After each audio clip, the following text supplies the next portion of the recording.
Well, hello to all the wonderful podcasters out there, wherever in the world you're listening right now. We truly appreciate it. Dana here. Yeah, I'm a sports junkie, I'm a wing lover, and of course a Smart Club member because I trust my home comfort to standard heating and air conditioning, and I really think you should too. Right now it's HVAC Mania, and these deals will help offset the cost when your brackets get busted. You can score a $45 coupon on a furnace tune-up, normally $148. And no, it's never too late to show your furnace some love. And if your system's about to crash out like a 5-seat against a 12, now's the time to replace it on your schedule with 0% financing from Standard Heating and Air Conditioning. Go to standardheating.com and mention 93X. Standard Heating and Air Conditioning, providing the comfort you deserve since 1930. The 93X Half-Assed Morning Show.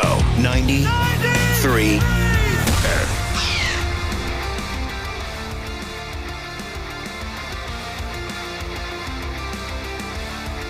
Oh, look at you. Just look at you. Gotta be honest, you don't look so good. But that's all right. Nobody looks good at 5:41 on a Monday morning, especially after what you put yourself through over the weekend. Welcome, everybody, no matter how you look, to the 93X Half-Assed Morning Show. Ba with the ba, huh?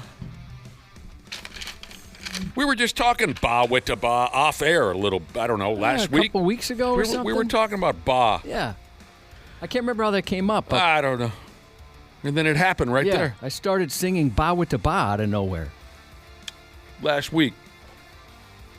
A special hello right away this morning to a feller called Driver's Ed Jesus, who was busy yesterday trying to teach my niece how to drive a motor vehicle properly. My sister and my niece, they say you're a nice guy and that you listen to this here radio show. They wanted me to dump a shout-out on your ass. So again, hello to a man who has a very difficult job. Bet he's got some stories. That's an important job, too. I mean, the way he teaches affects the rest of us in a way, not just the person behind the wheel, but everyone they interact with on the road. That's an important gig. Right. I always kind of wanted to do that. You wanted to be a driver's instructor. Ed? Yeah, I like, I'm the third kid teaching them, and I have fun doing it. Oh, God, that sounds like a nightmare. I like my youngest is going to be, like, in 6 months. He's going to start taking driver's ed. So Weird. We've been giving him little lessons on the road. Difficult, stressful, important. Yes, I bet he has some stories. Hello to Driver's Ed Jesus. Affects a lot of us. How he performs his job, how thorough he is. Yep. Certainly, it affects a lot of us. I'll bet it kind of sucks. I bet it totally sucks. Yeah, I bet there's a 40% suck rate. Yeah. Because you're probably dealing with some total morons. Yeah. And, of all ages, all everything, it'd be kind of tough. Jesus, you know what? And you're putting your life at risk. I know they got those brakes in, at least they did when I was, I'd imagine they still do, but. Been many years. And you know what? Let's go the other way with this. We got a man down. Tough, I think, for any adult, especially a dude, when he hits this mark. An old-timer that I know, recently his insurance company said, look, we're not carrying your ass anymore. We don't think you should be driving anymore. Tough day. I even kind of got slightly emotional when I heard the news. Old Donnie, he's 90. They said, his insurance company said, nope. That's probably for the best. Well, of course, it probably is, but the point is, especially for a dude, you hope you die before you see that day, right? Where you can't get behind the wheel of a motor vehicle and drive. So, a moment of silence for old Donnie. Yeah, I think that would be very difficult. And some people, are cool with it. Like when I don't know anybody who's been cool with it. My wife's grandma was cool with it. Oh. She's like, I get it. Yeah, I probably should. I've scraped up enough vehicles. I got enough yellow pylon paint on the side of my car. But I would think it'd be tough. Yeah. You've lived through a lot if you're that old and they're well, hopefully you're an old person when they take your keys away. Yeah.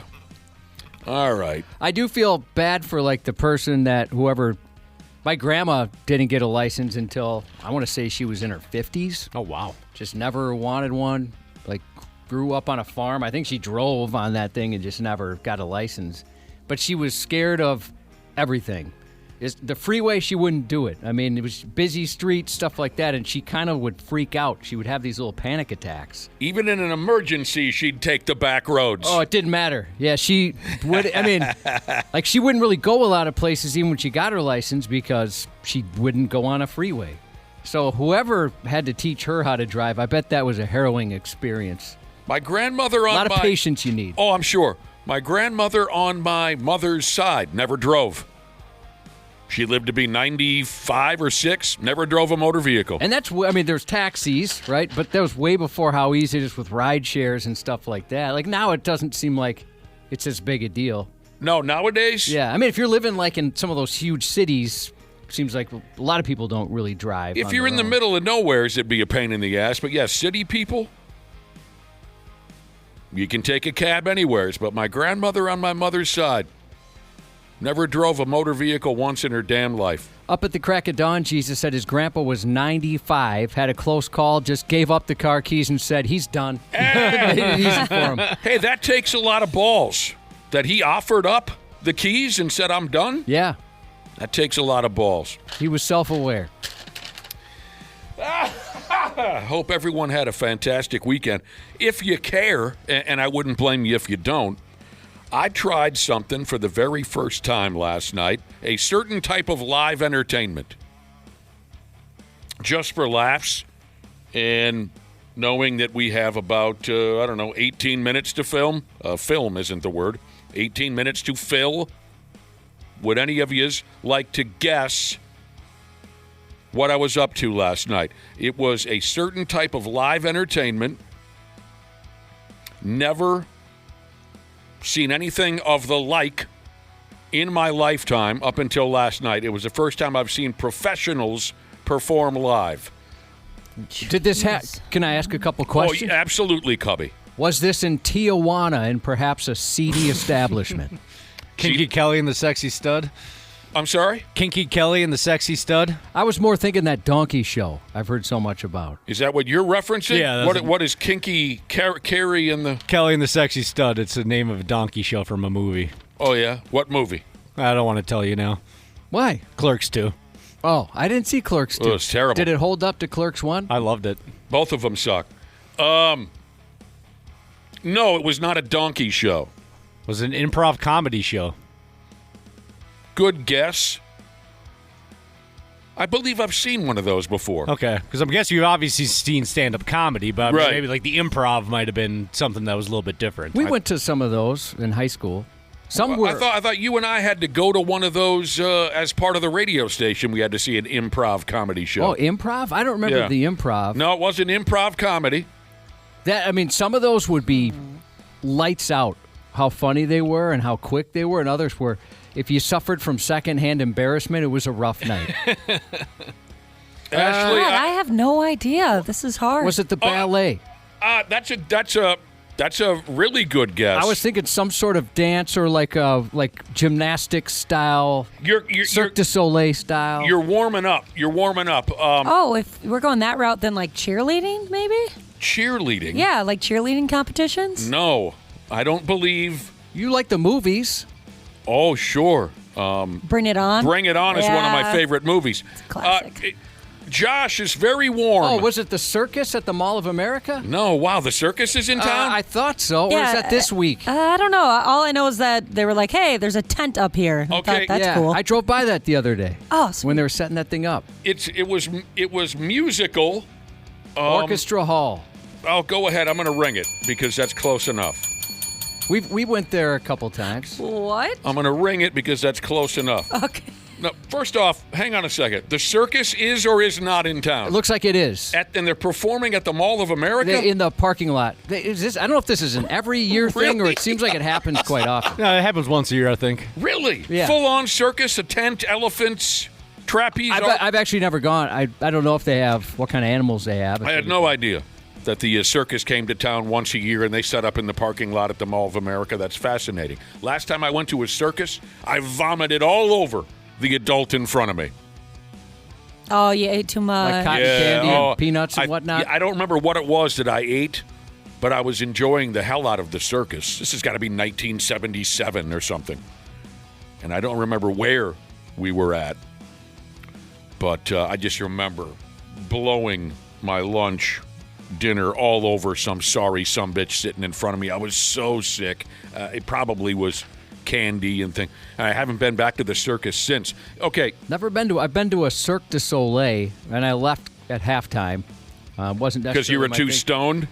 No, I wasn't stoned. It was like a work night, and I thought, I don't think I need to see the second half of this. No. Cirque du Soleil, they hang from silk ropes and whatnot, and they wear leotards, and they're flipping and right? Yeah, I mean, it was impressive, but not impressive enough to stay up that late on a school or a work night. I rang the bell on Josh's guest when you said orchestra hall. The first, for me, this was a first for me. I went and saw a string quartet. At least I think that's what it's called. I really don't even know. Three people's on the fiddle, right? That whole schmear, yep. Right? And then one sorry sumbitch on the cello. Four people. Sounds cool. Three fiddles, one.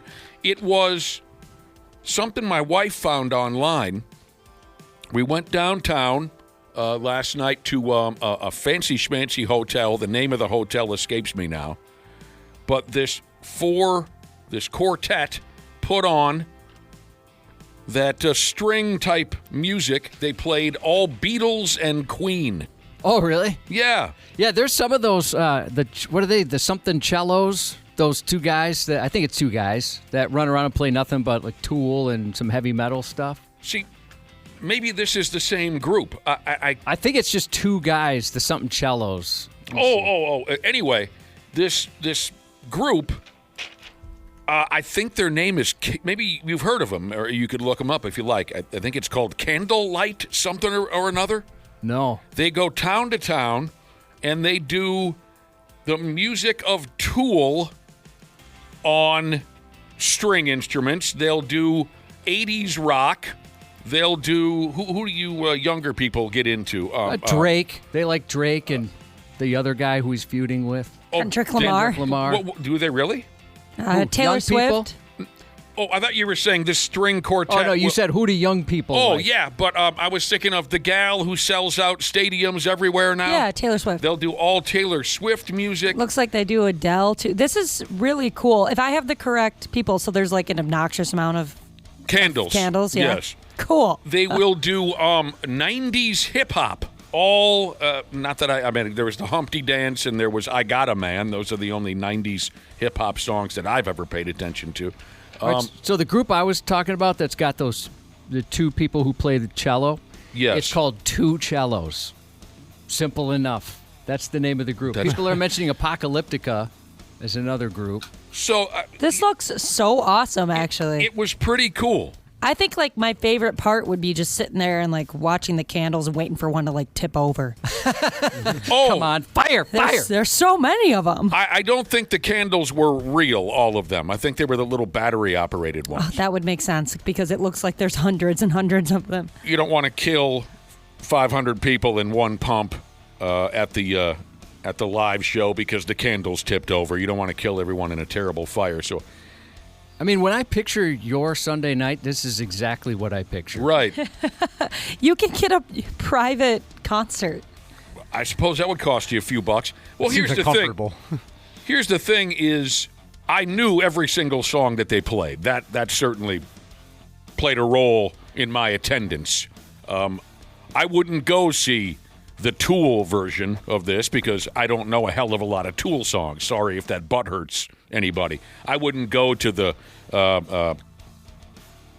What did you say? Taylor Swift. Taylor Swift. I don't know any Taylor Swift songs. That's got to be. Oh, that sounds like so much fun because the mute or their little they start fiddling. And yes. You're like, oh, what is this one? And you're trying to figure it out. That's fun. They were all, absolutely massive songs by the Beatles and Queen. I'm much more of a Queen fan than I am a Beatles fan, but to hear them pump out Love of My Life and Bohemian Rhapsody and...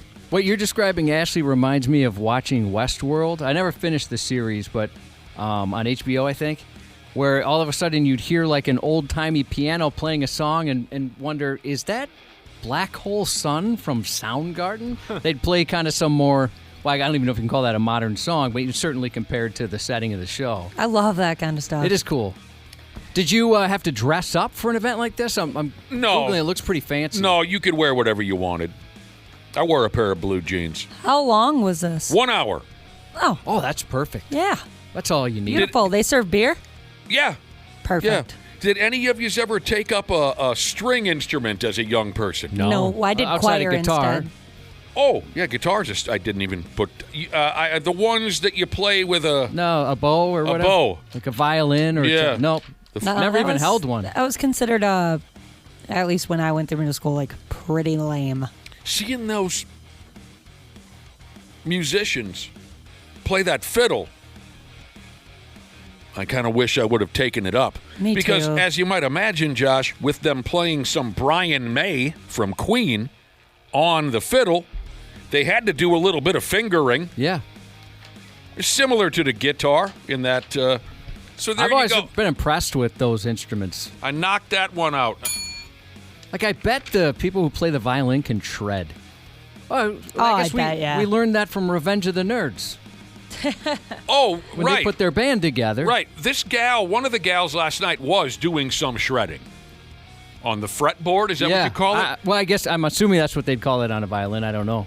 Yeah, it does bum me out thinking like back to middle school when you had to choose, all right, choir or band. And I chose choir because it was nerdy to choose band. And I regret that so much because it would be so cool to know an instrument. Yeah, now I wish I knew how to play these things. Yeah. But I think I chose choir as well because there was no practicing involved, really. You just either you could sing or you couldn't. Yeah. We didn't if have you a choir. couldn't sing, they'd just put you like somewhere in the middle to like drown you out. I got thrown out of the grade school choir. I went to a couple choir concerts to support family members, and it was pretty entertaining. It was? Yeah, absolutely. Because of how bad it was? No, honestly, they were really good. Oh. One was in high school and college, especially the college ones. Oh, yeah, I bet. A lot of text messages coming in from folks who have seen similar type of programs live where a group of, I'm sorry, I don't know the terms, so I'll just keep calling them string musicians. A group of string musicians sit down and play popular hits. For me, again, last night it was half Beatles, half Queen. Wait, I'm sorry. Can we go back for a second? I want to know why you got kicked out of choir. Because me and my buddy Pat could not handle, as fourth graders or whatever we were, we could not handle the fact that one of the lyrics in the song we were singing aloud in choir, one of the lyrics was, "Rock-a-my soul in the bosom of Abraham."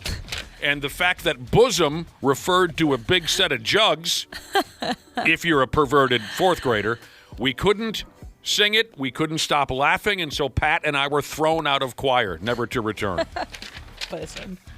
Bosom was all it took for us to be, we had to take a knee that was so funny that we were thrown out. Oh, I remember that like in a Bible passage where a teacher would read that word. And it was very difficult, especially for the boys, to not bust out laughing. Do you recognize the lyric? Rock-a-my soul in the bosom of Abraham. I'm singing it as I remember it from fourth grade. Anybody? No. No clue. You had to be there. So it was an hour. I was in and out of there.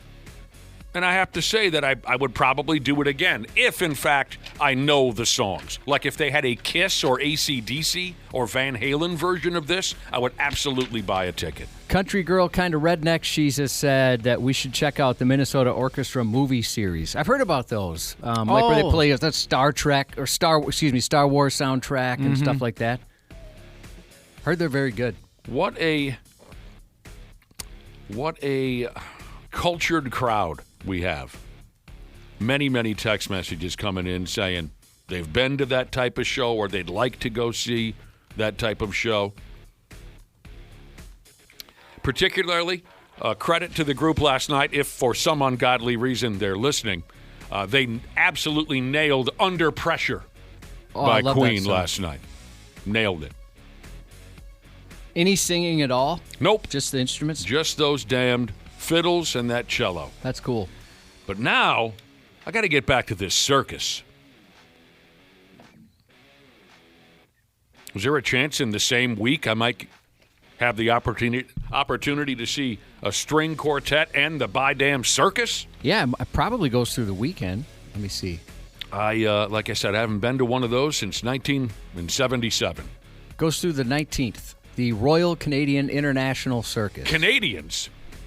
Royal Canadian. Goes through Sunday. Oh, they got the motorcycle globe. I've always wanted to see one of those. Oh, man, those are sweet. Come on. Yeah. At the motorcycle show, I think it was, they used to have that, or maybe it was the auto show, or both. Those guys, that's insane, that talent. How fast they end up going. At first you think, wow, that's kind of fast, and then all of a sudden they're going. It's like you can't even see them, they're going so fast. How do they not hit each other? It's incredible. The Globe of Death, whatever they call it, the Dome of Doom.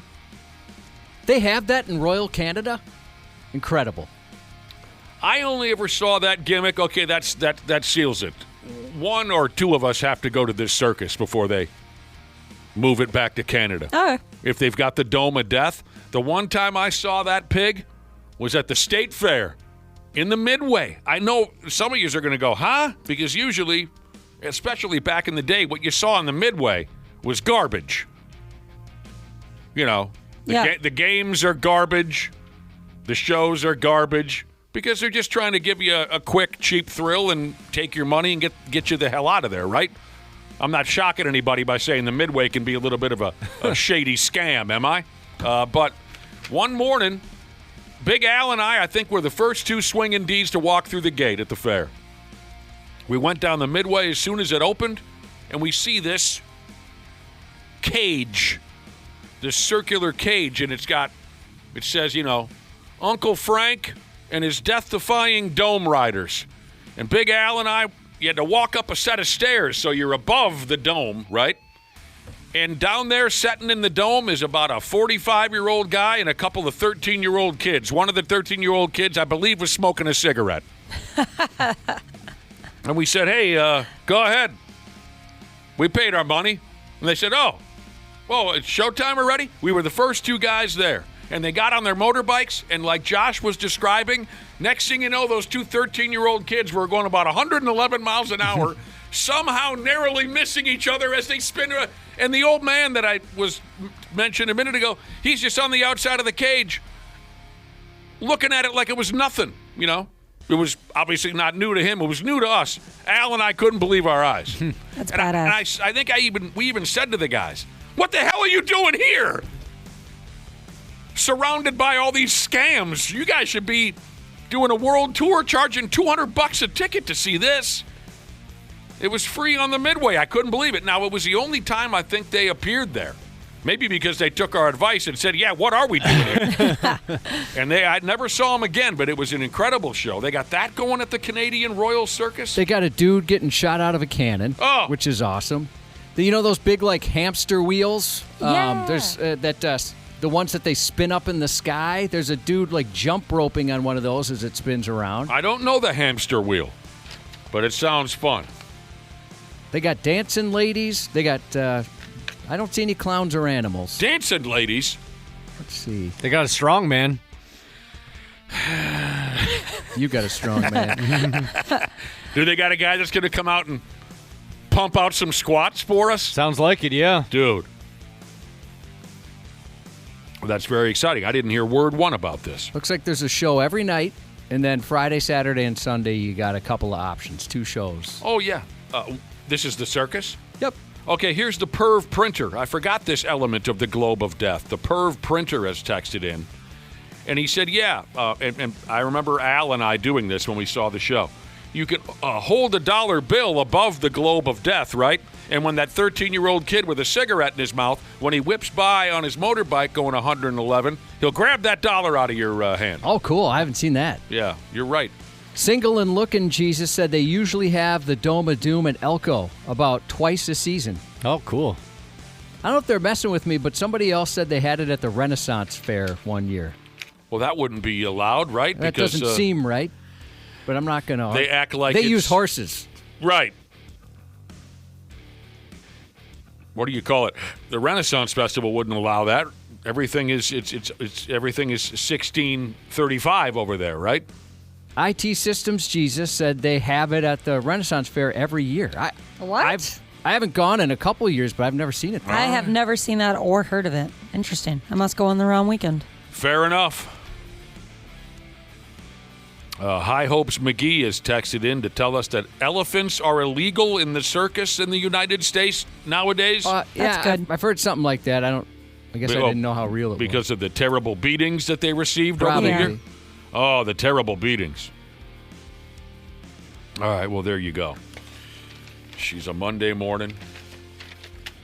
I'm guessing we'll get a little bit of Randy Shaver and Brad Ryder in the mix around 7:30. Anything else we need to cover at this particular moment, Cubby? Nothing that I can think of. I got nothing. I just hope everyone has a wonderful day. Yeah, get ready for the storms. I got. Oh, yeah, how bad's that going to be? I saw over the weekend it could be bad. I didn't check today. I was reading about it this morning. Sounds pretty bad. Sounds pretty bad. Even here? Yep, like mostly here, actually. Oh, really? Yeah. Oh, please no hail. Please no hail. Yeah, that's what they're saying. Like pretty large hail, possible tornadoes. What are you worried about the hail for? I can't have to replace any more stuff at the house. Please, just no hail. Meanwhile, over here, I'm like, yes, please, hail. Oh, yeah, it's great when you need a roof or something. It's awesome when that happens. Oh, all right. Yeah, they say there could be some thunderstorms a little bit later. We'll get a moving in the right direction here when we come back. We'll kick the piss out of that stupid news report. Thanks for joining us here on the program. Half-assed morning show. 93X. Well, hello to all the wonderful podcasters out there, wherever in the world you're listening right now. We truly appreciate it. Dana here. Yeah, I'm a sports junkie, I'm a wing lover, and of course a Smart Club member because I trust my home comfort to Standard Heating and Air Conditioning, and I really think you should too. Right now it's HVAC Mania, and these deals will help offset the cost when your brackets get busted. You can score a $45 coupon on a furnace tune-up, normally $148. And no, it's never too late to show your furnace some love. And if your system's about to crash out like a 5-seat against a 12, now's the time to replace it on your schedule with 0% financing from Standard Heating and Air Conditioning. Go to standardheating.com and mention 93X. Standard Heating and Air Conditioning, providing the comfort you deserve since 1930. Years of hard work, and now you've got pain in your back, your shoulders, your knees, maybe your joints. You need help. Randy Shaver here with the answer. Dave Bialke. He's got over 30 years experience in getting workers' compensation benefits for people just like you. Don't suffer. Call Bialke Law today. 763-571-2410 or go to bialkelaw.com. That's BIALKE law.com. And it spells relief for you. Stupid news on the Half-assed morning show.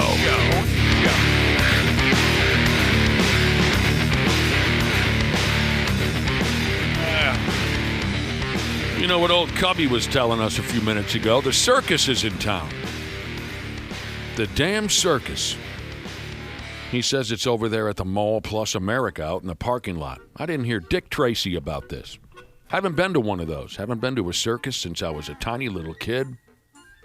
I'd like to go back. Got a couple of text messages on the circus. Where are we now? 651-989-9393. That's the best way to get a hold of us. Luther, Bloomington, Kia text line and all that. One listener texted in and he said this. He said, we used to have the circus come through my hometown every year until an elephant broke loose and it stomped its way through an old folks' home. Oh, no. Did that really happen? Sorry. I hope everybody's okay, but I love elephants. They just don't give an F. Like, isn't there like a killer elephant on the loose somewhere? Oh, yeah. Like, We've talked about that running through the trees. People keep going missing. India. Comes out of nowhere. What in the world? And they can't catch this son of a gun. Which sounds ridiculous because how do you not know it's coming? Oh, like a Randy Orton RKO. Comes out of nowhere, Ashley. Is this texter telling us the truth? Did an elephant really cut loose and kick its way through an old folks' home? Get back to me. Sounds like something that happened in The Simpsons. Let's see. So, we got some texts earlier about the circus. It's apparently a different kind of a scene these days. Like I was saying earlier, I think it was probably 1977 maybe the last time I went. People tell us that we're not allowed to have elephants at the circus here in America anymore because of the beatings. And then someone else texted in, Cubby, and said, there's no clowns at the circus anymore? I'm interested. Interested in... Now I might be interested in the circus. There's no clowns? Oh, you don't like right. clowns. Yeah. I Sorry, I forgot. No, I wasn't following there for a minute, but right, you don't like clowns. What are you talking about? There are no clowns. If in fact that's true. All right, so I looked it up. If that person's hometown was Sauk City, Wisconsin, August 28th, 1977, that exact same thing, that happened. Dude, what? Exactly what they said. You're No going way. back to the old folks' home. Yep. No way. Sauk City, Wisconsin, late 70s. Oh, my damn. August man. 28th, 1977, made its way through the village's nursing home. Were there any survivors? Oh, I got to click back in there. I bet that would liven things up a little bit at that place. No, nobody was even injured, so. Oh, okay, then I can laugh. Damage to the main hallway, no one injured. Residents were eating lunch in the dining area. Oh, I bet they were. I bet some of them didn't even move. Didn't know even notice. They can't hear it, yeah. F it. Go ahead, just trample me. I'm not getting up. They didn't hear a friggin' thing. No, I've been no. that lazy. I mean, they can't get up, you know. Yeah. A lot of them can't get up. Well, that's really interesting. So, anybody have a guess on this no clowns at the circus movement? Anyone have any idea if this is true or what could have caused such a thing? Fair enough. Well, there's the Ringling Brothers still has clowns, it looks like. They've never laughed before in some situations. Clowns. Oh, geez, I looked it up. Just this is just what Google says, so I don't know. Google could be wrong. It's been wrong before, but it says that they prohibit clowns at the circuses now because of people with severe clown fears. Oh, look what you did for the rest of us, Ashley. I like it. We can't enjoy a clown, all because of you. Is that for real, skis? They've eliminated clowns in some certain situations because of the fear. Those who have clown phobias. Yeah, it's like colrophobia or something. I'm probably saying it completely wrong. Coulrophobia? I can't remember. One of my best bros just texted in. Vinny, you know Vinny, right, Josh? Of course. He's originally from Wisconsin. You're talking about your doctor? No, not Vinny Boombots. Okay, different Vinny. Regular Vinny. Vinny's originally from Wisconsin. I've been to his hometown. It was miserable. Anyway, he says also Sauk City, Wisconsin is the famous birthplace of Culver's Restaurant. Oh, I knew it was from Wisconsin. I didn't know specifics. Well, we owe them Love a them. big debt of gratitude. Yes. Clowns never laughed before and beanstalks never grew. I don't know if I want to go to the circus if there's no clowns. Well, if you're going to be there. There'll at least be one. Zing. We did get one text message that said, it's the Twin Cities, you guys. Does the circus ever officially leave town? That's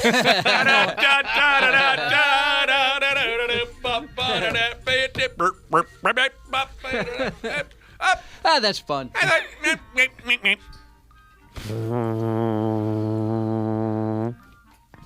Oh, God. All right. Did you just get hand sanitizer in your eyes? Yeah, that hurts. Oh, Oh, man. jeez, that stings. That is very stingy. What? I just got hand sanitizer in my eye. Saw that happen. I wish everybody could have seen that play out in real time. It's always the eyes. How did that happen? I put it on too aggressively, and Why are you putting on? It's just you over there. Why are you putting? It's like have you noticed? It's I a go nervous for thing. it all the time. Yeah, you do. I'm not a germaphobe by any means. It's just here, and for whatever reason, It's a nervous reaction. it's got to be. I put this on, and I was way too aggressive, and I took a money shot of hand sanitizer right to my eye. I'm like that if I have lotion here. I don't know if you guys have ever noticed that, but if I have like my little lotion out, I'll reapply it like 50 times during the morning, and I have no idea why. I think I've burned 2 or 3 layers off my hands from. Yeah, it's like a nervous thing. I just grab it. And I don't even notice when I'm doing it. Your skin's just thinning out. I'm drunk by the end of the show.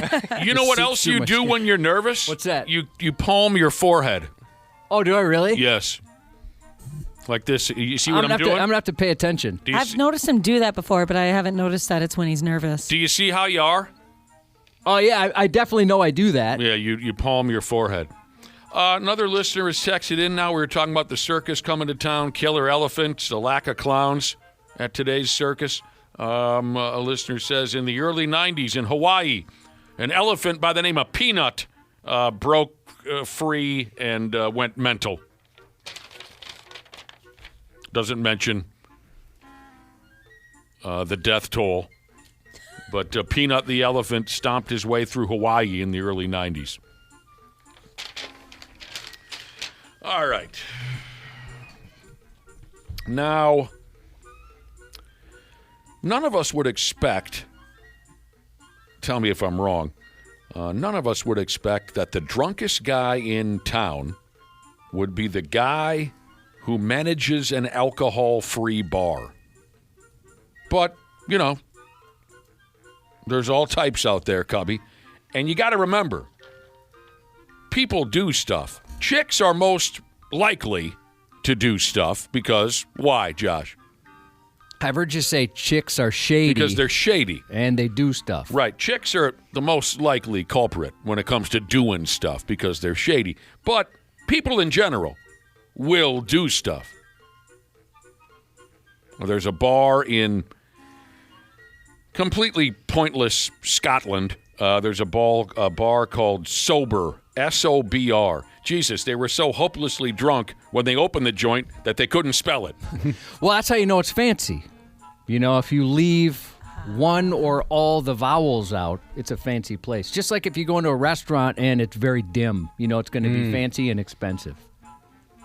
I've noticed that any place that decides the vowels are gone, going to be kind of fancy or trendy. Or if like the food item says market price, you know they're going to charge you an arm and a leg. Oh, I guess I've seen that before. I guess they don't really have that like at Culver's and Chipotle. But No.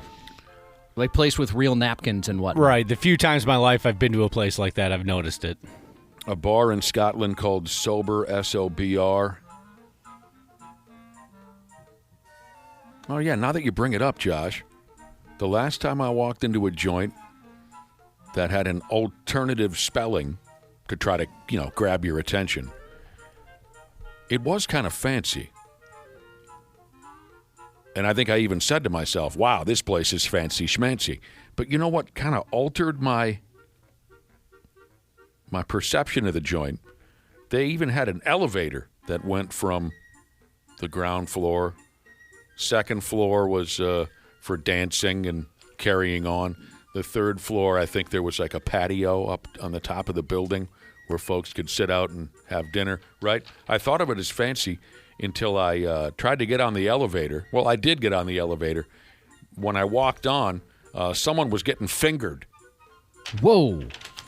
right there on the elevator. Hot stuff. That kind of drops it down a level or That's two what I of thought. I thought. decorum. I thought. Look, I could see this anywhere. Yeah. I thought this place was supposed to be fancy. I mean, you could see that in an Embers back in the day, but you're not going to find that at Manny's. Right. Elevator doors open, and there was a fingering happening on the elevator. Now I'm just picturing why there'd be an elevator at a Embers. But Well, it doesn't. Your point was made regardless. All right. Sober, S-O-B-R.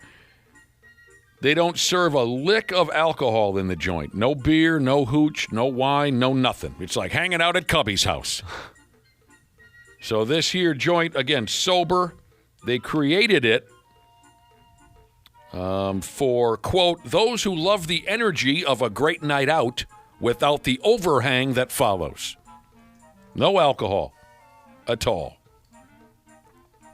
So ironically, the manager of the joint, prick by the name of Hayden, he ain't afraid of the sometimes brutal side effects that follow a night of getting faced. And he's also that special type of selfish bitch who doesn't mind endangering the lives of innocent people by driving while annihilated. Hayden was just convicted of drunk driving. This was after he got pinched by the cops for being behind the wheel at more than 4 times over the legal limit. Apparently, Hayden got in a terrible motor vehicle crash. The police found him all disgusting looking behind the wheel of his broken motor vehicle. Luckily, he hadn't killed anybody dead in this crash. It says here the owner of Sober, the zero alcohol bar where Hayden is the manager, the owner has come off very sympathetic and supportive of Hayden so far. Drunk driving jag-off that he is. Yeah, pretty douchey move. I wonder if maybe he works at a bar like that to remove the temptation. He just knows, boy, if I work at a real bar, I'm going to be in some serious trouble. Well, it's not working. Yeah, it's not working. A listener has texted in, and I was telling that story about that fancy place I went to in Minneapolis with an alternative spelling to the name of the bar, so I thought, well, this is going to be fancy. And then I walked in, and it was fancy. Until I walked into the elevator and someone was being fingered. I thought to myself, well, that kind of takes the polish off of this. A listener has texted in wondering what Josh's mother was doing at that bar or what she was doing in that elevator. If my mom was in that elevator in that situation, and shame on you, she'd for sure be doing the fingering. She wouldn't be. She's a classy lady. She wouldn't be on the other end of that. Oh, I feel sick. Why did you say that? I didn't get involved. I just didn't want people to think she'd be on there getting taken It's care a of. defense mechanism. Yeah. It's like I'll get myself before they get me. Yes. Yeah. That was gross. Yeah, it was. What's wrong with you? Disgusting, you people. If I was a parent, and by God, I mean, there's a chance. I'm sure glad I'm not. If you play the odds, there's a chance. Sure. You might all of a sudden get a knock on your door and think, why is there a 35-year-old man at my door? Don't you think the telephone would have rung by now? Maybe. Most likely. I mean, sometimes it doesn't. No, you're right. I mean, I've seen it in person.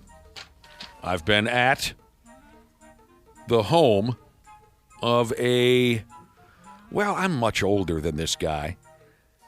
I think my pal was around maybe closing in on 40. He was closing in on 40, and he got a telephone call from a gal that he knew many years ago. And she said, it's time you meet your son. He's 20 now, and he wants to meet you. And he said, you and I didn't have a son. And she said, well, yes, we did. Oh, Christ, I can even top that. Well, maybe I am still in trouble, because another pal of mine who is mid-60s now, he just found out he had a near 40-year-old son. Yeah. And the son wanted to finally meet him, and he said, well, that couldn't have been me. Hang on a second. It was me, wasn't it? And she said, yeah. So I'm trying to think how the youngest your child could be. Like how far back? When did your whoring stop is what I mean. Let's say maybe 10 years? Could you have a 10-year-old, do you think? It stopped, huh? Oh, yeah, sure it did. But No, it did. Sometimes I assume things. It did. Oh, it did. Oh, of course it did. The way you're so insistent suggests to me that perhaps it didn't. Is it hot in here? Did you guys? It is. It is hot. It's hot. Hey, let's talk about my mom in an elevator real quick. Oh. We'll take the heat off of you. That's a good question. What's the oldest the kid might be? When'd you get started? Because we have to start there. That's the sad answer. That maybe, God. I'm going to see what the oldest. 38, 30, 39, near 40. 33 for me. The oldest possible illegitimate kid you might have running around town would be 33. 33. Mine would be around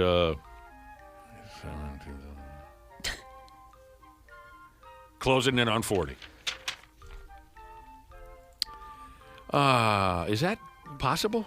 Yeah, closing in on 40, yeah. All right. If I was a parent, I'd be hoping this doesn't become the latest sick or epic thing on that godless social.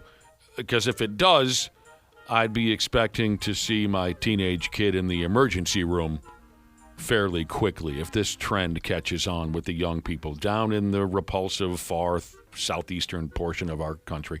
A group of kids took to playing what they call here real-life Frogger.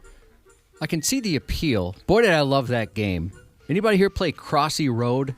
No. Kind of like Sounds familiar. Never saw it. very similar to, well, pretty much the same thing as Frogger. You can play it like on your Apple TV or wherever you play No, I haven't heard of that one. video games. Frogger, yeah, when I was a kid, I liked the game. I actually played it somewhat recently. It must have been just on my computer. I must have bumped into it somewheres here at work. That's a fun one. To kill time after we get off the show. For younger folks, I'll explain what Frogger is or was. Frogger was a very popular video game in the early 80s where, by damn, you are a frog. And you're trying to cross a busy road. So you had to cut, as your frog character, you had to cut in front of cars and tractor trailers and whatnot in order to cross the road. And that was only half the battle. Then you just got to hop your frog ass across a river on logs and lily pads. But you get the gist. So this group of middle school kids were dodging in and out of traffic, running and cutting in front of cars in busy traffic. And they were damn near getting killed, dead. They were playing, like the story says, real-life Frogger. There was about 30 of them, 30 kids. Oh, and by the way, you want to hear something cool. These little kids, they have a name for their group. They've affixed a title for their friend group, or at least this group of middle-aged risk-takers that run around and... Josh, this is badass. The kids refer to their group as PG-13. Because, and that is intimidating, just like, I mean, you guys know, there's nothing more intimidating than the material in a PG-13 movie, right? I see that, and I have to look up online what I'm getting myself into to decide if I want to keep pressing play on that. Yeah, because that's as high as it gets, right? I mean, there's mild violence, there's the possibility of brief nudity, the possibility of strong language. Somebody might be smoking. Right. I mean, hang on to your ass. It's the PG-13 kids, everybody. Hang on to something. You know, that's why I always loved Edge, a.k.a. Adam Copeland. Mm-hmm. One of the finest television wrestlers to ever live. Absolutely. But when he went by the moniker of the Rated R Superstar, I thought that was really stupid. Because I thought to myself, ooh, Rated R. I don't know if I'm ready for that, right? You're not. Okay, so the PG-13 gang, they are tough. Other than dodging in and out of traffic, these virgins that make up the PG-13 gang, they were also busy climbing up on the roof of buildings in the neighborhood and tearing up the grass in a local park with their rebellious electric bicycles. Boy, not trying to sound like the oldest guy in the room here, but those electric bikes are getting a little out of control. Yeah, they are. Especially the ones that look like motorcycles.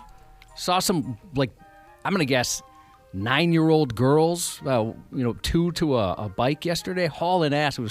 Looked very dangerous. That sounds so scary. I got them all over my neighborhood, and man, am I jealous. They look fun. Oh, they look like a riot. They go faster than hell. I just saw a story on the news a few days ago that says that 12 to 18-year-old kids are choking the emergency rooms because of these electric dirt bikes. Yeah, they're working on legislation right now to try and figure it out because there are some rules, but even the cops, I've talked to a couple cops about it, like, we don't fully understand what we can and can't do yet. The rules are weird. They're all over the place. And as far as just some of these bikes, I guess, these e-bikes or little fake motorcycles, they haul ass. Dude, we would have all been dead or near dead. At the minimum, an amputation of some sort. Had they come up with those in 1982, F me running. I'm jealous. That looks like a friggin' blast. And some of them look awesome. Yeah. Now, the folks over there at Schwinn and whatnot, Huffy, are they in deep trouble? Are there any kids anymore riding a pedal bicycle? I don't see it too often. I mean, we got a lot of kids in our area. I certainly see them, but most of them are e-bikes or e-scooters. We're going to have a lot of kids coming up here with some weak, skinny little legs. No one pedals anymore. And I wouldn't either if I were them. I'm just saying. We're going to be in real trouble. We're going to have no Olympic cyclists. They're going to can all the bicycle races in town because no one rides bicycles anymore. The young people don't. Okay, what else is happening? Oh, right, PG-13. This terrible gang who are playing Frogger in the middle of the street and tearing up lawns with their electric bicycles. The cops are asking grown folks, their parents, to talk to these kids.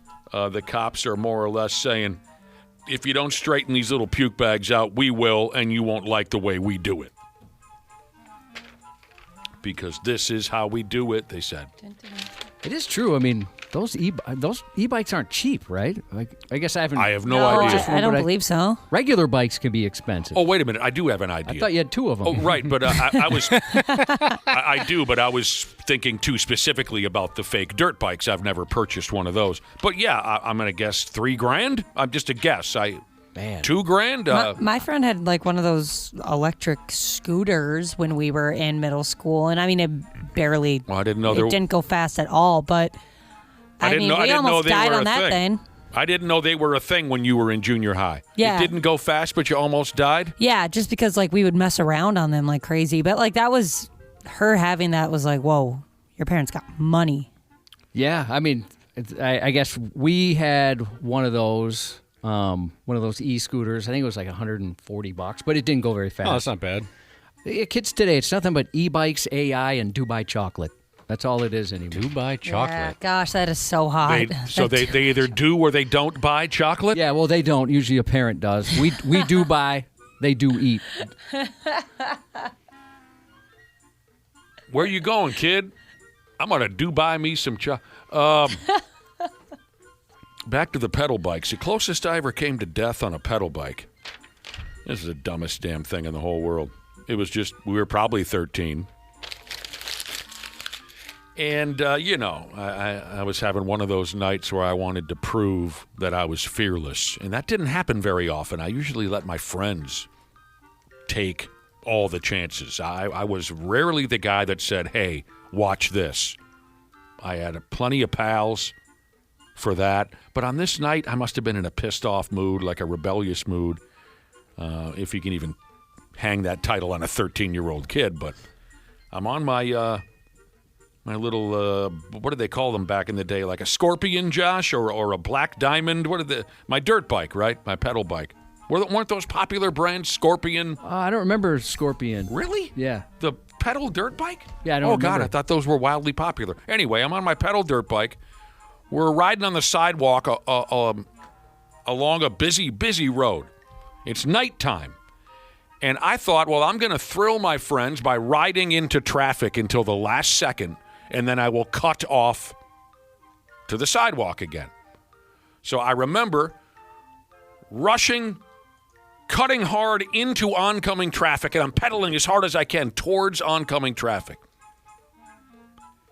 And right when I was going to make my move to cut off, the chain snapped on my bicycle.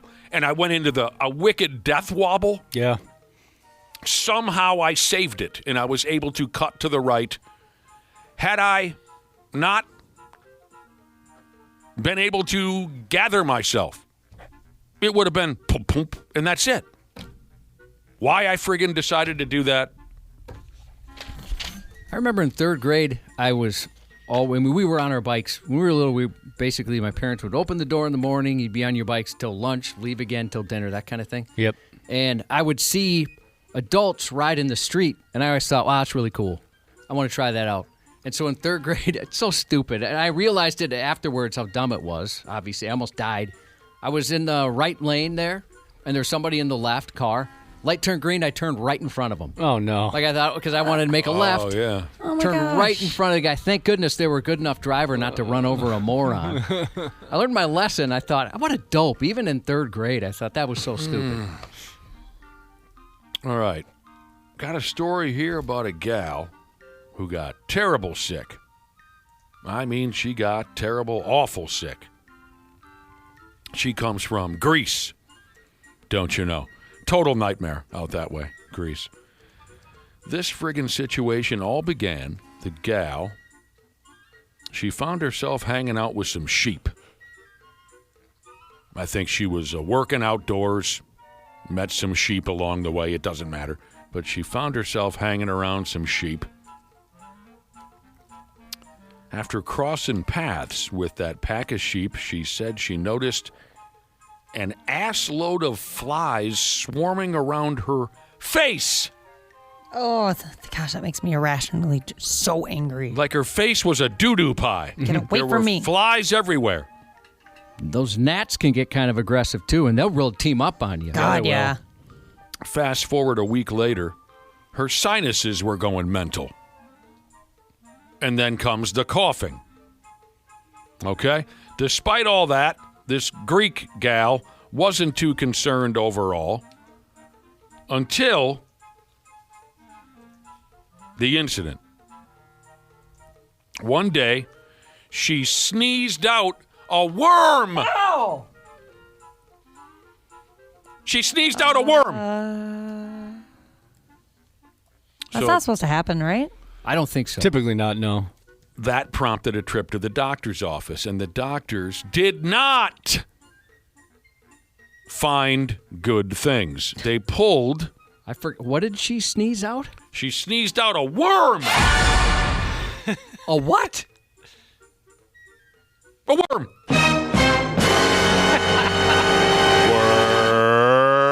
Worm. Doctors pulled somewhere around 10 or so worms out of the nose holes and sinuses of this Greek lady. One of them was a smooth 5 3/4 inches long. So big worm? Okay, turns out back when she was hanging out with those sheep, parasites called bot flies jumped from the sheep on over to her face holes. No. Oh, my God. And then they went ahead and made babies in her face. It says here more often than not, the little bot fly parasites will try and settle into our eyes. It's always the eyes. Yeah, But they'll, if they don't get into our eyes, they'll settle for our ears or noses, anuses, if they have to. And then they bump out worm babies, and it's so nice and warm and wet in our bodies. They love it up in there. Yeah, aren't those the ones that like burrow into your body and then burrow right Yes. back out like the movie Alien, the bot flies? Is that right? They can go insides and then I thought those were the ones. Yeah, and they'll just pop out just like the movie Alien. through your skin. That's a hell of a deal. I think that's bot flies. They don't mention any of the worms busting through her muscle and skin. They just mentioned that they were living in her nose and reproducing. Again, they love the eyes, the ears, the noses, all those warm, wet places. So doctors pulled all the live worms out of this lady's face. The little worm babies all died there on the operating table. And they gave the lady some medicine, and now she's doing all right. Yeah, I bet there's some emotional damage after that. Yeah, I really, I'm having a really hard time with this one. I knew a kid who could sneeze out a noodle on command. The same kid could throw up on command. Just a legend in school. Sounds like it. And So I'm he had surprised like he's not dead because we'd be like, do it again, do it again, do it again. Did he have one of those stupid deviated septums or something? Yeah, I'm not sure. It must have been. He and his sister was the same thing. Where he could swallow something and then hawk it up through his nose? Yeah, he could sneeze it right out. Right. Yeah, somehow there was a pathway there. I mean, maybe naturally there is, but I thought for some people it's easier than it is for others because of maybe a deviated septum. There's a wider space for things to travel. Could be. Did he pull that noodle out of his nose and then he ate it? No, He yuck. didn't eat it? No, he never ate Oh, it. I thought, wouldn't that have been the grand finale? It was a one-way trip. Huh. Yeah, he never ate that thing. I would have eaten it. No, you wouldn't have. No. You would have what? No. A true eater like him? Absolutely. Taking that noodle, Yep. it goes in my mouth. Yep, I'm picturing it. And then I go, and then it Comes out your nose. It hangs up my nose. I pull it out of my nose, and then I ate it. Why wouldn't he? He's not pulling it out of somebody else's nose. I don't know. I guess maybe we just weren't creative enough to come up with this. I'm just Different to me. I don't know why I'm dwelling on this, but I'm thinking that this kid missed an opportunity to really To be super gross. to really drive the bit home. Yeah, maybe he modified it. I only went to grade school with him, so maybe in high school he modified it. I do want to Show apologize. some balls, for Pete's sake. Eat it. I never Eat thought it. what a wimp he was. Yeah, that's stupid. Show So, sucks. it came out of your nose. Okay, where's the rest of the bit? Yeah. Big deal. You sneezed out a noodle. Right. I should take this opportunity to apologize to the Minneapolis park system because when we hung out with these guys, we'd meet them at a park, and Who are these guys? the people like the brother sister I was telling you about, right? And so they would throw up a lot of times on the tennis court. And like I said, we would tell them to do it over and over and over and over again. We couldn't get enough of it. It was a brother-sister team? Yeah. What did she do? Same thing. She had the same Oh, I talent. missed that. Yeah, I thought it was mentioned just that. one guy. No, it was the guy was the star of the show. And once he had to recover a little bit, she'd step in.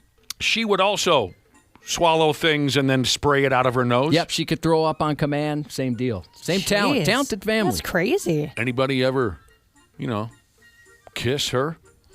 Maybe. I mean, I didn't go to school with her too long. It's They fascinating. ended up moving away. But, 4th through, I think, 6th grade. I never knew any girls who would join that gross-out competition. Well, she saw how much attention her brother was getting Attention is the key. and decided, hey, you know what? I can do that. I want right. to get in on that. Yeah. Unbelievable. Sports on the 93X Half-Assed Morning Show. Oh, caution. And he clears it. 3 and 4. We've got a truck around. I guess Frankie Muniz is one of them. And Tyler Reif in the 42 truck. Oh, no. Frankie. I told you, he always crashes. Yeah, he's getting so much crap now from other drivers. Oh, F I them. kind of feel bad for him. They can kiss his ass. We were talking last week about Frankie Muniz. I think that's how you say his name. The kid from, he's not a kid anymore. He's 45 years old. His name is not Muniz? Muniz. Frankie Muniz, Muniz? I believe. The kid from Malcolm in the Middle, the dude from Malcolm in the Middle. He drives now for a living. He's been driving for years. He was set up in the Craftsman Truck Series last weekend in Bristol, Tennessee. He crashed. I told you, the sumbitch always crashes. But I like his style. That means he's trying. Anybody try the reboot? Yeah, I watched it. It was No, great. I don't have Hulu. I do want to watch it, though. I liked it a lot. Oh, you did? Yeah, it was really good. Oh, I got like halfway through the first episode and I go, this is not what it used to be. So you used to like it? Yeah, I loved it back in the day. Okay. I thought it was really good. Josh, you'll probably cry during the 4th episode, though. Does it get you in the feels? Yep. Yeah, Oh, there's yeah. a few like Shrinking does that to me. It's to the point where I'm mad at them. The new Malcolm in the Middle show is available to people. Yep. I'll tell you more about this race when we get to 7:30 with Randy Shaver and Brad Ryder. There's more information about this race in Bristol starring Frankie Muniz. The Pigs are playing tonight. We know their situation from here on out as far as the playoff go. The Wolves played last night, JV type of a thing. We know their situation now. We'll fill you in on all that at 7:30 also. We know what their situation is going to be for the playoff. The Twins are too much fun to ignore now. They took 2 or 3 from the Blue Jays. They got a home game tonight against the Boston Red Sox. Like I said, Randy and Brad will be ducking in, whether you like it or not. Stick around. Josh has some more news coming up for you next. Half-assed morning show. 93X. Well, hello to all the wonderful podcasters out there, wherever in the world you're listening right now. We truly appreciate it. Dana here. Yeah, I'm a sports junkie, I'm a wing lover, and of course a Smart Club member because I trust my home comfort to Standard Heating and Air Conditioning, and I really think you should too. Right now it's HVAC Mania, and these deals will help offset the cost when your brackets get busted. You can score a $45 coupon on a furnace tune-up, normally $148. And no, it's never too late to show your furnace some love. And if your system's about to crash out like a 5-seat against a 12, now's the time to replace it on your schedule with 0% financing from Standard Heating and Air Conditioning. Go to standardheating.com and mention 93X. Standard Heating and Air Conditioning, providing the comfort you deserve since 1930. Years of hard work, and now you've got pain in your back, your shoulders, your knees, maybe your joints. You need help. Randy Shaver here with the answer. Dave Bialke. He's got over 30 years experience in getting workers' compensation benefits for people just like you. Don't suffer. Call Bialke Law today, 763-571-2410, or go to bialkelaw.com. That's BIALKE law.com. And it spells relief for you. The countdown is on for the 2026 NFL Draft presented by Bud Light. Catch all 7 rounds, 3 days, live from Pittsburgh, April 23rd through 25th. Watch every pick live on NFL Network, ESPN, and ABC. NFL Network is also streaming with NFL Plus. It all starts Thursday, April 23rd at 8 p.m. Eastern. Visit NFL.com/draft for more information. Subscription required for NFL Plus. Visit plus.nfl.com for terms. 93X Half-assed morning show. Nice. 93X. Nice. I just started praying, asking to keep my daughter safe because I didn't know what else to do in that moment. Counselors are available on campus to support any student who may need to talk about the situation. A Texas high school teacher's bizarre hoax managed to shut down an entire campus last week. 53-year-old Nicole Truelove, cool name, a social studies teacher at Splendora High School outside Houston, pressed a panic button after being stabbed by herself. The result, a full-blown lockdown, panicked parents rushing in tears, all over false fears a student had stabbed a teacher in the chest. A review of surveillance footage and interviews with students later confirmed students weren't involved at all. It's not yet known why, but it was completely made up. During the investigation, it was determined that there was no assault on a teacher. The injury sustained to the teacher was self-inflicted. Evidence supports that this was a hoax. The teacher, who only joined the school a year ago, was arrested and charged with felony tampering with evidence and filing a false police report. So she's totally insane. Yeah, that's psychotic. That's a damn shame with such a sweet last name. Yeah. Yeah, how do you ruin true love? I mean, this is how. You stab yourself in the chest and blame a student. So she particularly said, a kid did this to me. Yeah, apparently. At least that was the fear, so my assumption is she mentioned it. Wow. She crazy. Yeah. She made it all up. The district superintendent called the strange incident very unfortunate. She's gone? Yeah, she has been fired. Never to return? Most likely not. Very unfortunate. Yeah, that's funny. Yeah, I agree. I agree with that guy. That's why he's got that big job. Yeah. If you remember, Josh, in that movie that we both like so much called Alpha Dog with, what's his name? Justin Timberlake? Oh, yeah, he's in there too. I was thinking the main character's name is Johnny Truelove. Yeah, that's a cool last name. Word. And Crank Yankers? Crank Yankers. Is there a True Love? Spoony Love from Up Above. That's what it was. You're thinking of Spoony Love from Up Above. Yep, that's exactly right. A 51-year-old... He didn't want any women contacting him if they had C-section scars. Oh, my God. Every man's got to have a code. And he also, because he was filling out a dating profile, if you remember, Spoony Love from Up Above. He didn't want no C-section scars. He didn't want any women that would steal his stuff. A 51-year-old man was injured while trying to entertain guests with a homemade pipe bomb. Travis Peaches hosting... Homemade pipe bomb. Yeah. Hey, look at this. I've been to a lot of house parties, and I don't think once the host said, hang on, everybody. here's the main event. Put down those cards, and poker chips. I'd be interested. I've been to parties where there are store-bought pipe bombs, but not homemade. That takes a new level of dedication. You know what? I want to go to a party where they're shooting tannerite. I want to see things blow up. They've got some AR-15s out there just blowing crap up. I'd love to go to a party like that. Dude. Why not? So this guy hit pause on the barbecue so he could show his friends his homemade pipe bomb? Well, that was his intention. His hosting ambitions blew up in his face, quite literally, when the device detonated outside his Pennsylvania home, earning him both a trip to the hospital and a fast pass into police custody. Well, how in the hell did it go off all by itself? I'll tell you. Word. Authorities got involved after he showed up seeking treatment for injuries from a bomb explosion. He told troopers he tried to assemble a pipe bomb because they were supposed to have guests over, and he thought it would be good entertainment. Are you not entertained? Are you not entertained? They weren't even there. This guy's got all the ideas, man. According to Peachy, he initially placed the device on a pile of wood near a backyard shed, but when plans changed and the guests bailed, possibly due to excellent instincts, he decided to retrieve the dangerous party favor and bring it inside. According to troopers, he was attempting to disarm the explosive when he accidentally dropped it, and it went off. He ended up with injuries to his face and eye, plus a bonus souvenir, a piece of shrapnel lodged in his head. Once investigators finished piecing together what happened, he was charged with 2 counts of endangering the welfare of children, risking catastrophe, possession of an explosive, 3 counts of attempted aggravated assault, and 3 counts of recklessly endangering another person. They threw the book at him. I'm sorry, how the hell did it go off on his own? He dropped it. He dropped it.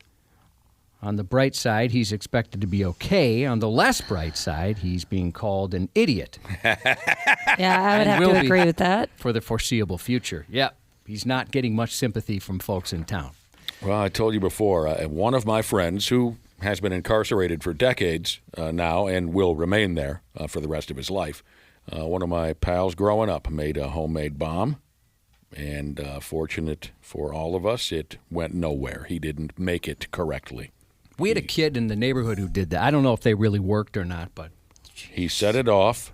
What the heck? He set it off in a crowd of people when we were about 14. And I didn't have the balls to get in his way. I was pretty worried about it. I didn't have the balls to get in his way.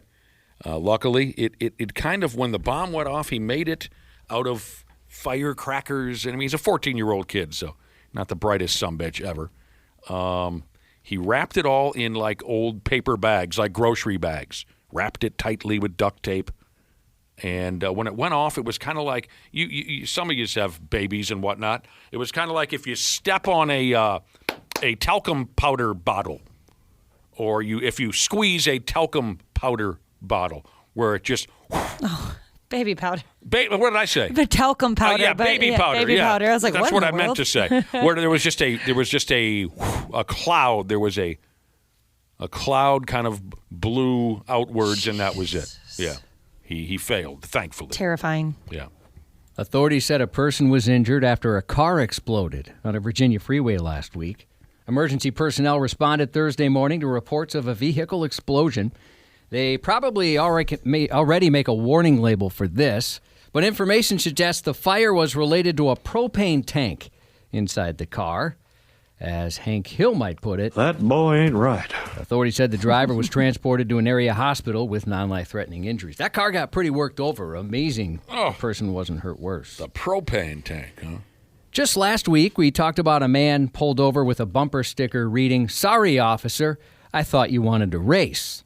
Another recent high-speed stop featured a bumper sticker that said, "I thought you were bringing my wife back." And now there's last Wednesday in Florida, which delivered a truly unique yet seriously weak excuse from the drunk behind the wheel, along with some attitude from a passenger who absolutely did not need to get involved. A Bonita Springs woman pulled over for going 123 miles per hour, had an unusual excuse when she was asked why she was going that fast. Her answer was as direct as it was absurd. "It's a Supra. That's why," she said.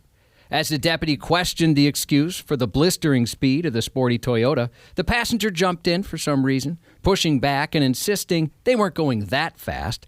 Again, they were going 123, which is awful fast if your last name's not Earnhardt. Yeah, I would argue that that's relatively fast. That's if you pretty ask fast. a regular person, they would say, yeah.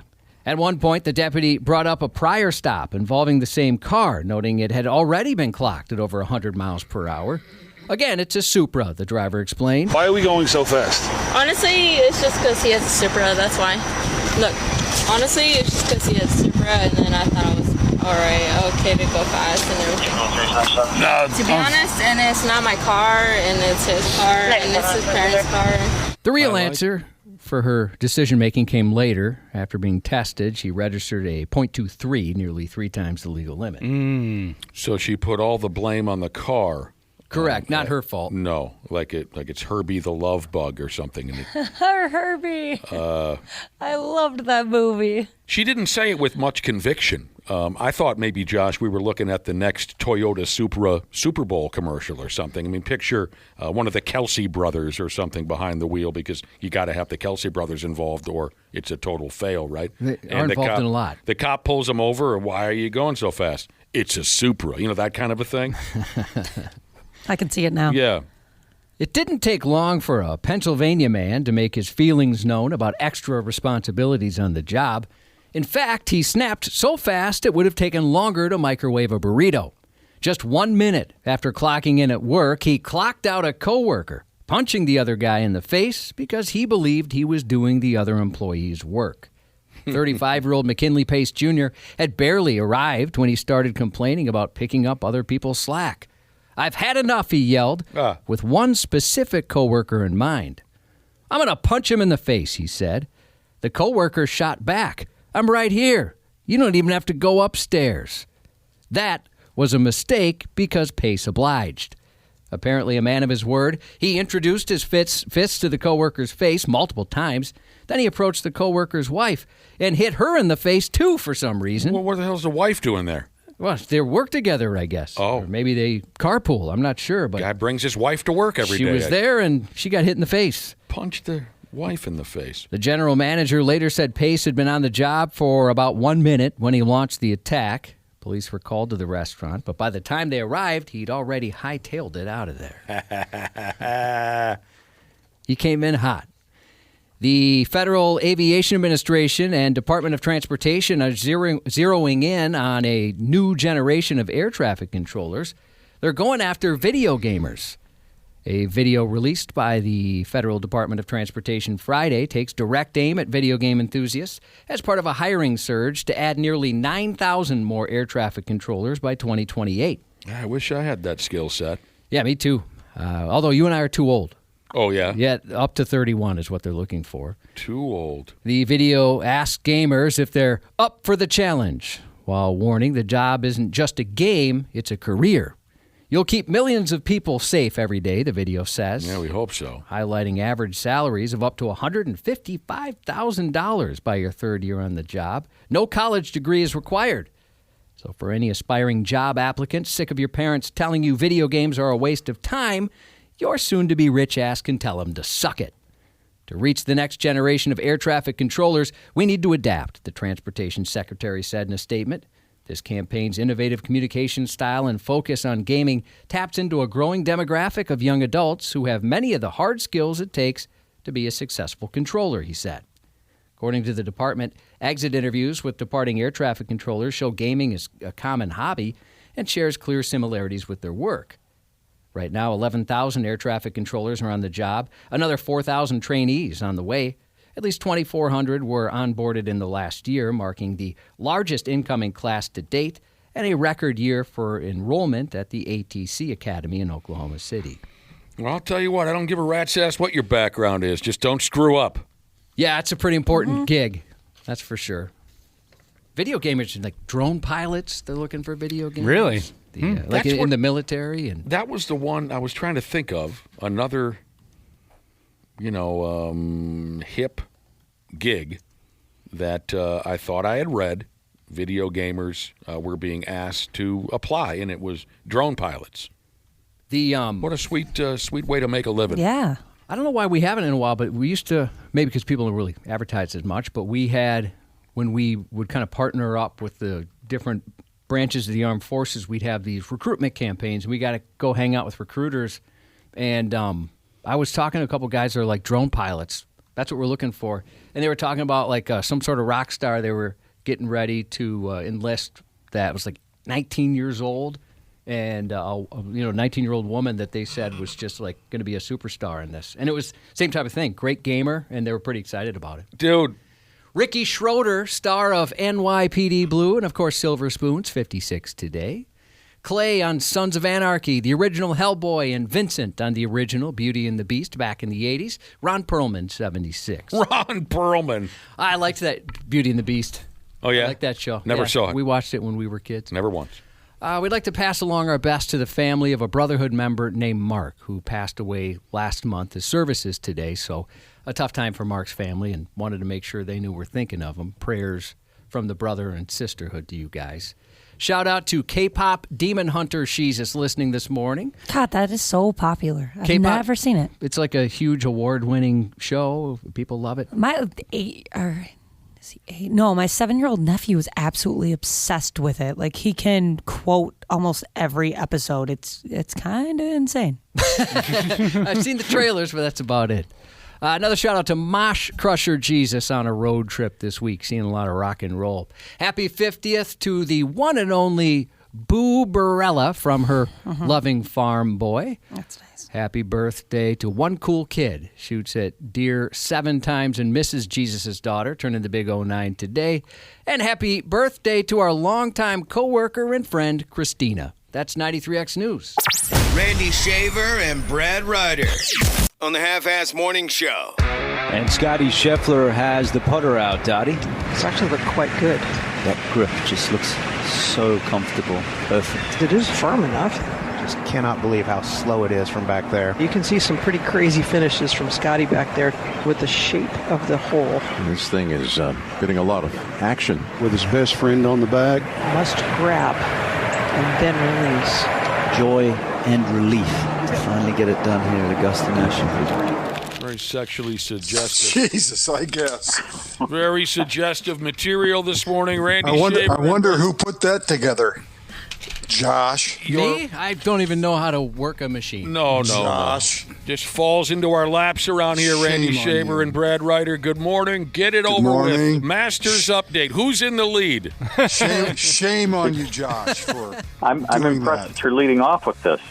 With everything else. He wants to get out of the way. Yeah, exactly. Okay. Well, if Josh would have, okay, fine, we'll admit. Josh put together the sexually suggestive Masters audio. I'm at the mercy of the boss. If Josh has audio of hockey, we'll start with hockey. If he has audio of baseball, we'll start with... He went with golf, so now we go... I don't want to get in trouble. I'm very demanding.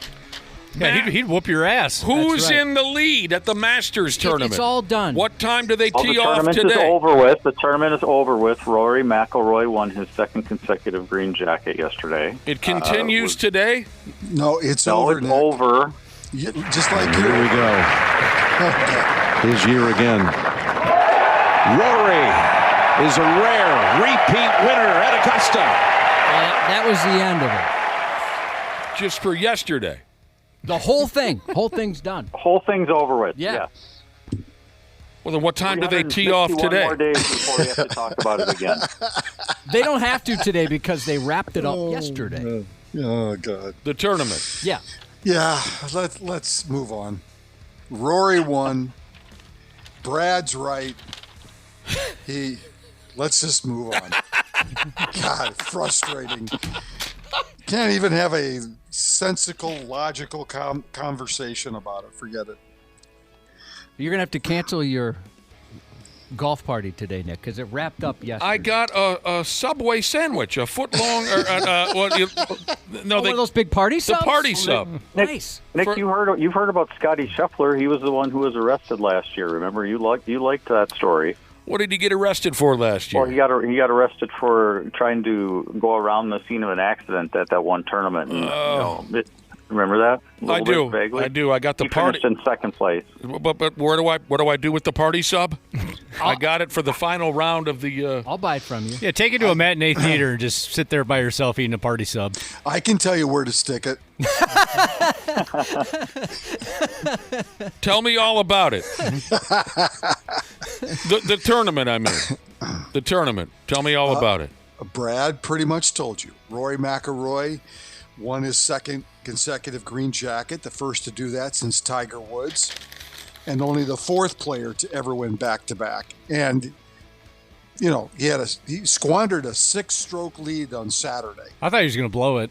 I definitely thought he was going to blow it. He was 2 back after the first few holes yesterday. Yeah, I know. Yeah. Here's a question from a listener. Does he get a new green jacket, or does he just have to use the one from last year? I think they give him a new one. Yeah. I do. I do, too. Yeah. I mean, Augusta is the one place probably on tour where experience plays such a huge role in how you do during those 4 days, because these players know this golf course so well and know all the little secrets of how to play certain holes and things like that. And I think that's what allowed Rory, especially on the back 9 yesterday, to kind of take back control of the leaderboard to win, because he just really, even though he bogeyed 18, he still, you know, the back 9, he played exceptionally well. And you don't do that unless you understand the golf course and how to play it. So I actually think that's why a lot of people like watching this tournament too. I mean, because if you watch golf even casually and you tune into the majors or some of the bigger tournaments, sometimes when you're watching on Sunday, you're not exactly sure, you know, what some of these holes look like. Well, if you watch it every year, you know 13, 14, 15, 16, you know what these holes are and what they bring. So it's a little bit easier for the casual golfer to watch because you've watched it for so many years, and it's the same course every year, not like the other majors where they bounce around from different courses from year to year. Here's a listener who says they don't get a new jacket. They only have one jacket. Pass around like the Stanley Cup. They don't wash it. Yeah. Is that true? They only have one jacket and you trade it? Okay, more questions from our listening audience about this golf tournament. Now, another guy texted in. He said he thought it was today, too. He said he thought it continued today. A lot of people are asking when it wraps up. Yeah. A guy named Garcia swung his club and missed the ball altogether. No. What? No. What did he do? You talking about Sergio off the tee box where he slammed his, in frustration, slammed his driver into the tee box? Well, they say he missed the ball. I don't know what that means. Well, I think he missed. Actually, if this is the shot that they're talking about, I saw him tee off. He was not. Look, if I had hit that shot, I would have been so excited. But he didn't like it, and he slammed his driver, kind of like a child would slam their toy into the ground, like 3 times. Oh. And that's I think he got fined for that by the Masters, because that's not something they allow players to do. They don't allow temper tantrums? No, they called it a code of conduct warning. Yes, 40 yards. There he is, beating it up. Frustrated Sergio, he hits the ground, and then not only did he take it out on the tee box, but that driver is done for the day. It happens. What did they tell you on the 4th hole? I'm not going to tell you. Did they give you a warning or something on the 4th? Is there Nice question, please. He didn't want to answer that question? No, he was still upset. No, he was still mad. But if you look at where the shot ended up, I think it was in the fairway, short of the bunker. At least that's what I thought I saw. Man, if that was me, I would have been like, holy cow, that's the best shot I've ever hit. But for him, that's not what he wanted. Well, yeah, these guys, they're douchebags. Listeners, other golf fans are texting in. They think before next year, when they do this tournament, why don't they cut new holes in different parts of the field there, so they have to shoot the ball at new holes? Anyone thought of that? I don't know what that question means. So. You know what I mean? They're used to seeing the hole in a certain spot. Why don't they put it in a different spot? Well, they change the pin location every day. Yeah, they do every day. Every day of the tournament, they change the hole location. Yeah. Like I said, these are golf fans asking questions. They don't know these things. So they change the hole every day? Mm-hmm. They change the pin location every day, yes. I'll be damned. I just looked at that Sergio shot. He hit the ball 310 yards. I know. And in the fairway. Well, it didn't. No, it didn't end up rolling into the bunker. Oh, did it go still, into the bunker? Okay. Yeah, but still, he hit it 310 yards. Yeah, I'd be okay with 310. Yeah. Here's something I know about that Masters golf competition. It's over, apparently.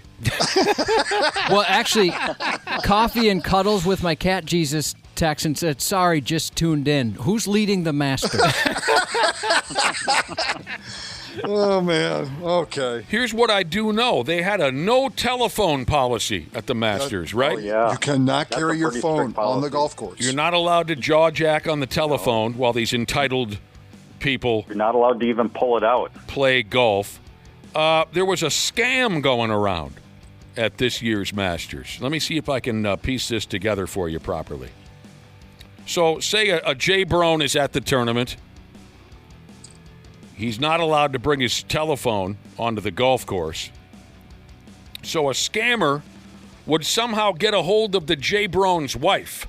I don't know how these scammers are able to do this. And the wife would receive a voicemail from someone claiming to be a police officer with the Augusta, Georgia Police Department. Georgia, right? Yep. Yep. The officer that would then claim, the officer in quotes, would then claim that that the woman's husband, whose name they had somehow found out, is in police custody, and asked the woman for money to bail him out. Well, that's your first sign. It's a scam. So this was going around the Masters tournament this year. It sounds like a few people got suckered, but most people just didn't answer didn't answer the email. Yeah, right. And the reason why they probably get away with it is that you can't contact your loved one who's at the Masters because they don't have a phone. Right. Their phone, they can't use the phone. So Lillian cannot use the phone. What stand-up comedy movie? 651-989-9393. Lillian cannot use the phone. I don't give an F if the house is burning down. 651-989-9393 if you have the answer. Well, we're all happy that it was another success. Can't wait to talk about it next year. Yeah, should we start our 2027 Masters preview?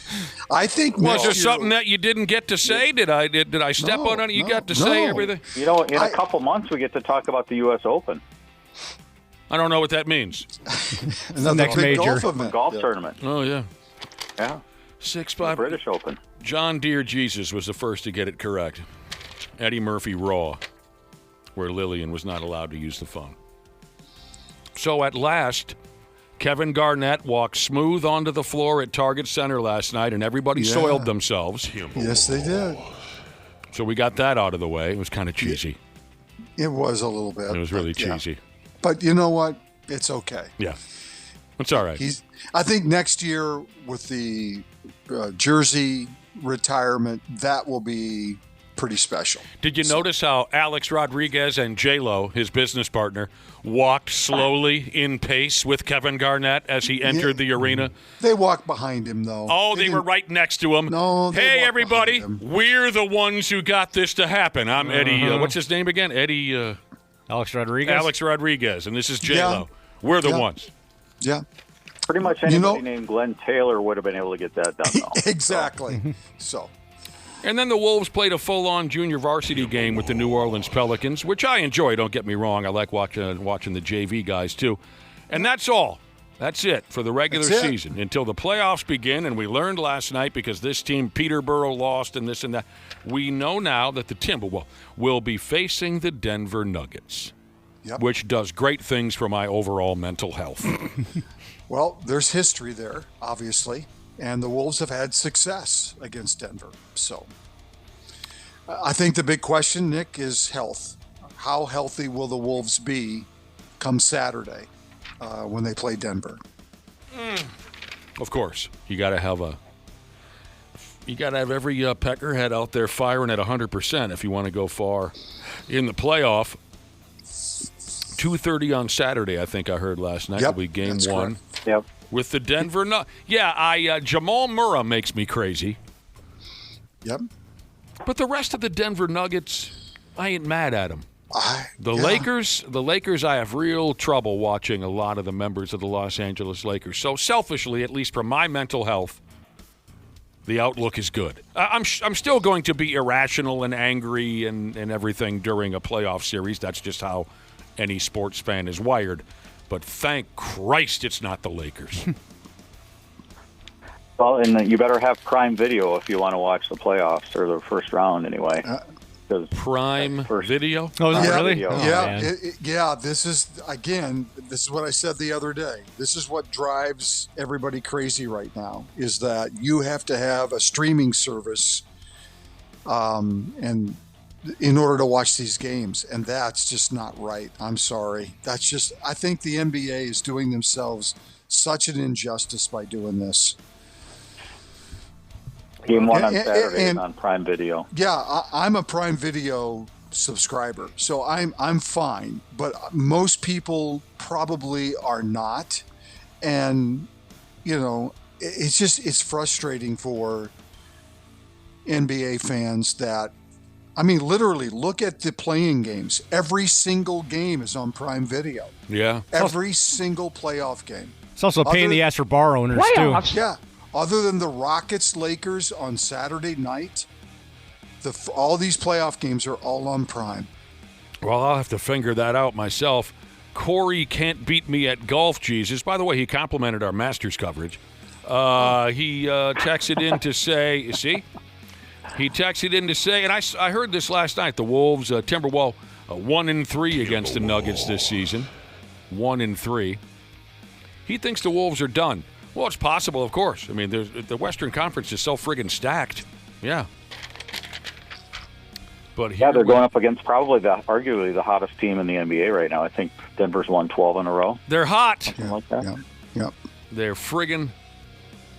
rip-roaring red-ass hot. This is hilarious. So this guy, nothing happening tonight in the NBA.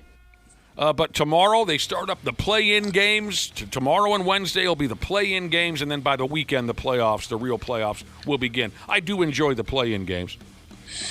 Yeah, they play Tuesday night, Wednesday night, and then Friday night they do the final play-in games to seed the top 8 at that point. So there's like 3 days of play-ins. Yeah, we'll give you those matchups tomorrow, who's playing who in the play-in. I got a kick out of this. So this guy constantly gets his balls busted for being injured all the time. And now Joel Embiid has to miss some time because he had his appendix removed. Appendix? Yeah. No kidding. Mm-hmm. That can be bad. Right as the playoffs are about to begin, the locals in Philly are going to be inconsolable on this one, aren't they? They're not going to forgive him for having a bad appendix, are they? Probably not. He's played in just 38 games this season. He hasn't played more than 40 games in a season in 3 years. Wow. And right when they're ready to go in the playoff, his appendix goes sideways on him. Wow. Any of you boys ever had that thing dragged out of you? No. My son did. Yeah? Yeah. My cousin did. It was bad. It was real bad. It was bad. Hers burst. I mean, it was real bad. I always heard bad things about a burst appendix. Remember, we both have gone to the hospital for gastritis, which is embarrassing. When we called into the it was like 3 days of misery, and they're like, "You got to get in now. It's your appendix." Well, you stuck it out for 3 days. Yeah, I couldn't sleep. It was awful, absolutely awful. I was in an ambulance within about an hour, but anyway, sounds rough.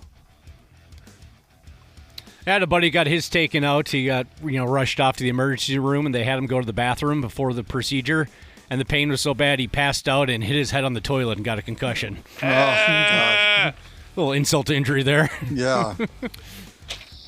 It'll be a battle for me personally to keep from splashing last night's dinner all over myself while reading this, but I'm going to go ahead anyway with the disgusting Oklahoma Thunders locking up the top seed in the Western Conference and the best overall record in the National Basketball Association for the second straight season.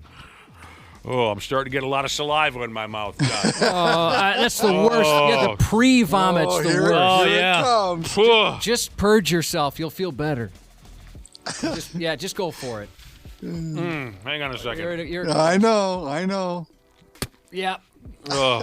The spits. Let it go, man. You know what? It burns. My stomach burns. Yeah, it's the acid. Acid. With the disgusting, awful Oklahoma Thunders. Okay, they're number one. Chet Holmgren, who plays for the Thunders, says here he has never finished worse than a number one seed in his basketball career. Oh, good for you. Oh, God. When he played for Minnehaha Academy, they always were the top seed. And then he went to Gonzaga. For 1 year, he was at Gonzaga, and they were the top. And now with the Thunders, they're the How about his youth tournaments before Minnehaha? Was he always the number one seed there, too? No, he finished runner-up in the Lakeville Panel Prague tournament in 2017. Oh, been a while since I've been there. Gonna vom. Gonna vom. I need an old priest and a young priest. The power of Christ compels you. What movie? Austin Powers. Right? The first Austin Powers. The pigs are now locked. There was a frickin' rotating chair. Uh-oh. Okay. Getting a little afraid. I need an old priest and a young priest. The power of Christ compels you. The power of Christ compels you. Whoa, hello. Okay. Sick as a dog now. Okay. Gonna vom. That chair was just spinning. Oh yeah, That's awesome. It was out of control. And again, They should make another one of those. Oh, God. No. The third one was I liked it, but it was a little No, disappointing. after the last one, I think they put a lid on it. Perfect timing. Law of diminishing returns, Brad. I remember watching that in the theater, the first one, and I was the only peckerhead in the whole theater who laughed at that scene where he starts saying the power of Christ. I think I was the only guy who knew the reference. Right. The Pigs are now locked into finishing third in their division, so they'll start the playoff on the road against Dallas, Texas. On Saturday, they lost to Nashville, and Dallas defeated Peterborough, so she's official. Both clubs have two meaningless games to go. The Pigs play at St. Louis tonight and then at home against somebody tomorrow night. Anaheim. They're calling up all the junior varsity guys. The playoffs start on the weekend, but I don't think we know exactly when, do we? We don't. No, they have not come out yet. They probably they're going to have to try to dance around a bunch of, Masters stuff. No. Dance around the NBA and figure out how to make it, all that kind of stuff. They're going to be in competition with the Masters on television? Somebody did text in earlier and ask when Game 7 of the Masters is. Pig Stars, this is it. For Game 1. Yeah. We'll find out when Game 1 is, and we'll tell you about it. We will. And what random-ass streaming service is that going to be on? Yeah. Colorado, okay, they're the number one overall seed in the West, at least. Their head coach might have a badass look on his mug come playoff time. Dude took a puck. Jared Bednar, is that the correct name of the head coach of the Colorado? Dude took a puck off his face over the weekend, and he might have a nice shiner to show off on the bench for that opening round. Was it during that game? Yeah. Okay. Took it right off the schnoz. Busted up his face pretty good. That's got to hurt. Oh, yeah, that'll hurt you a little bit. So I don't know who the hell they're playing in the opening round, but we'll get around to it when they make all these official announcements. But he'll have a badass look behind the bench. That could be inspiring to his club. Are the Avalanche allowed to wear those Quebec Nordique sweaters in the playoff? I don't know. Because, damn, those are gorgeous, aren't they? They wear them quite a bit during the regular season, too. I thought I read that they wear them fairly often during the regular season. I hope to see him in the playoff because those are gorgeous. The old Quebec Nordiques, my God. What does this say? Well, this isn't a very positive outlook for the Man-Bear Pigs. Here's a listener who texted in to say the Wild will do well in the playoffs as long as they don't have to play Dallas. Okay, well. Uh-oh. That's not going to work. Must not want to get him internet access. Over the weekend, the University of Denver Pioneers Hockey Club won their third NCAA hockey title in the last 5 years. It's an impressive run.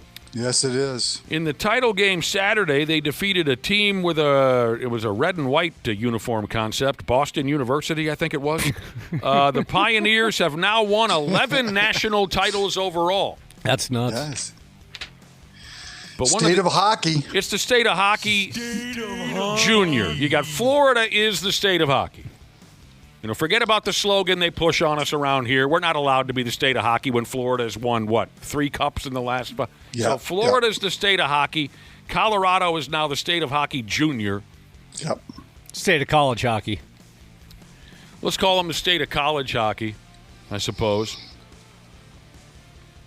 Although I did get aggravated while watching just a little bit of this on Saturday. You know how in hockey you've got to abbreviate everything? Minnesota's Mini. Everyone's got a nickname. Even the announce team.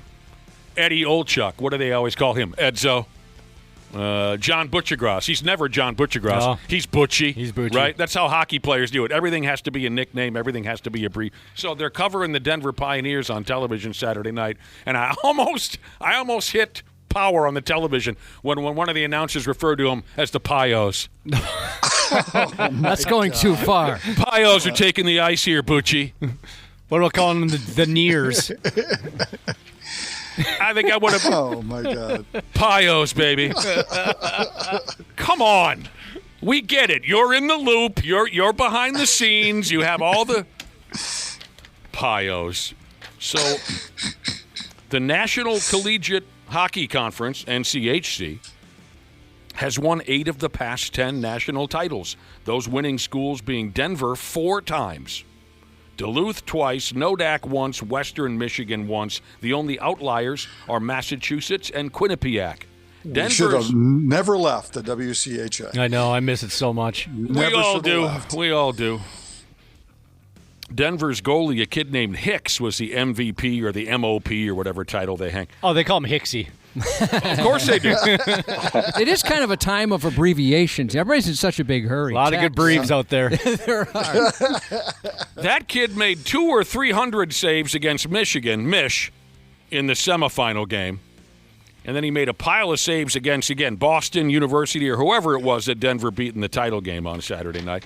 Who is the Hobie Baker Award winner? It's Max Plant from Duluth. Oh, That's got to be Derek Plant's kid, right? I was going to say that, yes. Very familiar name. Planter. I think they call him Planter. That's because, right, Dana, you have Planty. to.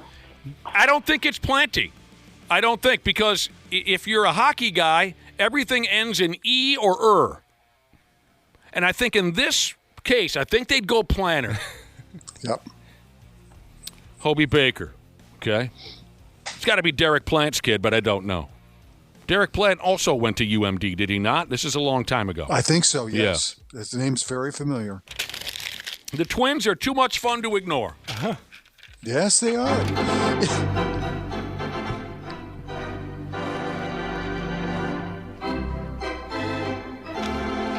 Sing it, Randy, like you're at Wrigley Field.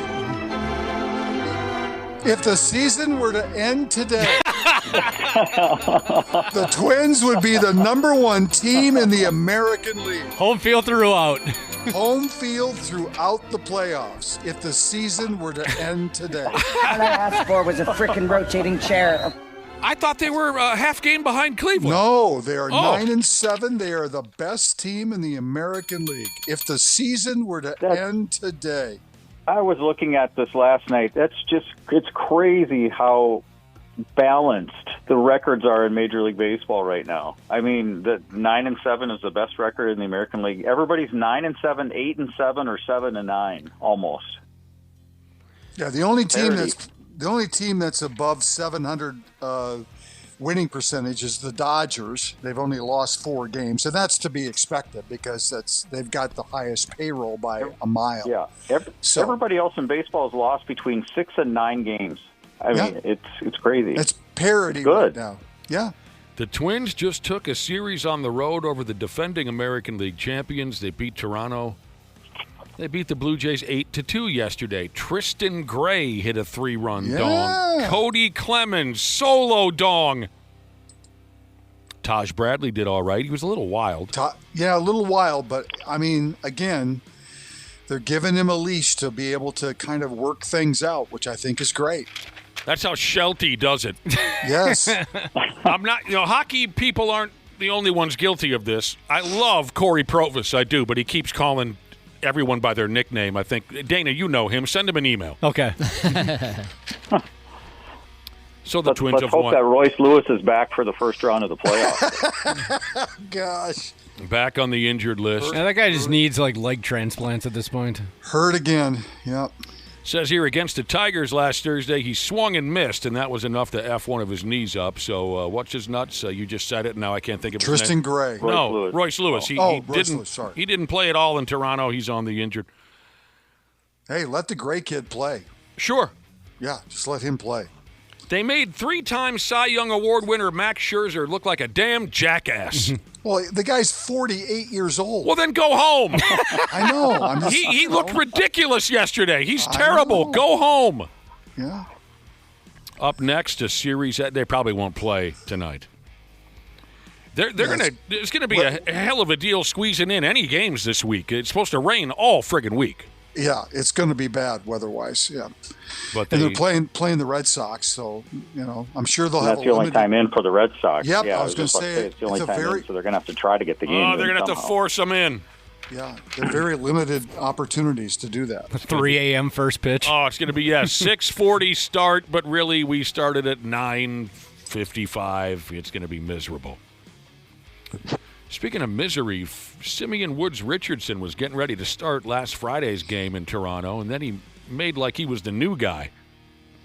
He went on over to the corner of the clubhouse. He upped and puked his guts out. Word is Simeon had ripped down a pregame sandwich that didn't sit well with him. Oh, boy. Yeah. Oh, so it wasn't one of those pregame nerves things where he's one of those guys that has to throw up before going out there? No, I guess they were passing sandwiches around the clubhouse with some cold cuts, maybe, Josh. Maybe they put, how do you say it? They run it through the garden? Yeah, got to run it through the garden. Get every vegetable. Special delivery from Toronto. Oh. Toronto for delivering sandwiches to us that make us all sick. And he was spraying in the corner of the clubhouse like he was some kind of friggin' new guy. He went ahead and started the game, went 4 innings, but he was cooked. He tried to keep going, but the gut rot was too much for him. It's impressive. Food poisoning is awful. You guys have had that. I've never had food food God, poisoning. it took me out. Never had that problem. It's weird, though. It's one of those things that's all of a sudden, like, whenever the last exit is, you're completely fine. At least for me, there was no lingering, takes time to get better. It was just immediately better. You got to get the troublemaker. Yeah.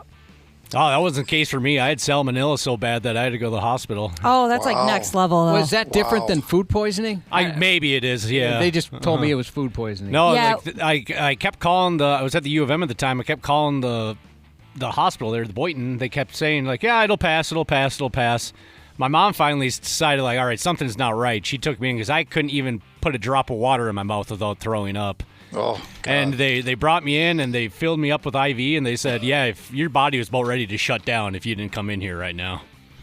Yeah, it's miserable. Yeah, it was not good. Reefer Van Jesus texted in to say that Royce Lewis was given a bad skeleton. Boy, it seems that way. He got a bad one right from the get-go. Oh, no, Phil Garner died. He did. At 76 years old. Best mustache in baseball. He had a good one. Won a World Series as a player with the Pittsburgh Pirates. I believe he was part of the We Are Family Pittsburgh Pirates. Yeah. With Willie Stargell. And Bert Blyleven. And Dave Parker. 1979. Kent Tekulve.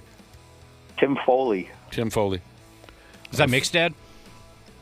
I'm sorry? Was that Mick's dad? Cousin. Okay. Axel. Cousins. It's Axel Foley's dad. Phil Garner was 76. Unfortunately, he had pancreatic cancer. He also won a World Series. I'll get there. Or did he win one or not? Yes, he won a World Series as the skipper. No, he lost in the World Series in 2005. He was managing the Astros. The White Sox beat him. That was annoying. Very well-liked guy, up and down and all over town. When the White Sox won a World Series, yeah, that was a pain in the ass. I hated every second of that. Now, how's about a couple of off-the-field gangbangs here from Major League Baseball? Last Friday night before the Los Angeles Dodgers and Texas Rangers played a ball game in L.A., Dodgers fans lined up 8 hours before the first pitch to get their greasy hands on the latest Shohei Ohtani bobblehead doll. That's crazy. Some folks even got on an airplane and flew from faraway places for a chance to be handed a doll. That's insane. I used to camp out the Dome for Metro for bobbleheads back in the day. How long ahead of time? What's your prized bobblehead from all that camping? Oh, I still have them all from back in the day when they were really hot for a time period at the Metrodome, and people would be lining up overnight. And if there's any that you're missing, overnight, oh my God. Oh yeah, what a friggin' dork! If there's any, if you're missing any, come on over, Dana. I got every stinking one of them. They used to send them to the radio station. Oh, yeah. What's the one you love the most? If there's a player you're missing, let me know. Who do you love the most? My favorite is the Doug Minkiewicz. He's blowing a bubble of bubble gum. Oh, I remember that one. Keep going. Gosh, I mean, there's Mowers, there's Morneau, I got it. Jones. I got it. I don't think they ever made it Brzezinski. I got it. There were some Shohei fans who showed up for this doll. Others were general baseball fans. Some were lunatic collectors, of course, who would step over their own dying grandmother if it meant that they could snatch up something of value. Oh, sure. Yeah, they're just going to flip it. In the past, the Dodgers have given away Shohei dolls that included him and his dog. Now, the latest, I thought this was kind of cute. The latest Shohei doll shows him sitting in a chair at the Los Angeles County Jail on the telephone, speaking through security glass with his former interpreter. Oh, no. Who's doing time for stealing millions of dollars to spend on sports betting. It's cute. You should look it up. And the interpreter's part of the doll, too. He's got a telephone up to his. Shohei's got a telephone. Wow, it's really intricate. And they've got the glass between them. Bunch of betting stubs on the ground. Yes, there's a guard in the background who's looking at his watch because he can only talk for so long. Oh, man. Yeah, there's, oh, my God, the stack of betting stubs on the floor. Mm-hmm. Just a pile. Now, this is a damn shame. Over there in Seattle, also last Friday, the Mariners unveiled a Ichiro Suzuki statue at their ballpark. And if you didn't see it, it's a statue of Ichiro, and he's standing at the plate with the baseball bat in his right hand, and he's reaching over with his left hand to adjust the right sleeve of his jersey, something that Ichiro did to prepare for every at-bat. Maybe you remember. Anyways, a big crowd showed up to watch the statue unveiling, but by God, when they pulled the tarp off the statue for the grand spiel, the bat broke in half. Oh, no. That's terrible. The bat broke. Oh, no. Yeah. Just gonna put that back on there then. Little staple. Yeah, who's got the rubber cement? Bring out the Gorilla Glue. There you go. Yeah. You bring out the rubber cement or the Gorilla Glue or what do you call that other stuff? Gorilla Glue. Right. What was the stuff that they claimed you could? Flex Seal. Flex Seal tape. You could crash your fishing boat into a rock pile. I loved those commercials. That stuff works great. Yeah, it honestly, I could see it actually working for that. That stuff. Because the first thing you're thinking about when you crash your fishing boat into a rock pile is where's the tape? You got to put her back together. We've used that for a couple. Yeah. They said as long as you could get your boat out of the water, even if there was a hole the size of your mother's ass, you could seal it up with that tape, and you're on Mille Lacs in no time. We patched up a hole on a canoe. Worked great. Patched up a hole on a garbage disposal, which is spraying water. The tape? Yep. What was it called? Flex Seal. Flex Seal, yeah. Oh, yeah. Yeah, somebody here used Flex Seal on their boat. See? Well, I wasn't making it up. They weren't lying. You could get a BWI by putting your boat up onto an island at full speed. Put a big Seems hole. like a good time for me to drop my plug for Nickem Docs in there. I don't think Nickem Docs I love use those the guys. seal tape. I just hit the dump button, or Brad, that didn't go over the air. Oh, come on. Well, apparently when this Ichiro statue was unveiled and the bat broke, Ichiro, of course, was there. Oh. And so was Ken Griffey Jr., and they laughed their nuts off. They probably had a few drinks in them. They don't care what. It is funny. Yeah. Is that up on our website, maybe, or? No, but I can put it up there. Whatever. Huh. If you get around to it, great. If not, I don't think anyone's gonna wet their pants. A whistler. A professional whistler. You ever heard of that? Mm-mm. No. He upped and whistled the national anthem at a Baltimore Orioles baseball game yesterday, day before, and the word is he whooped a llama's ass.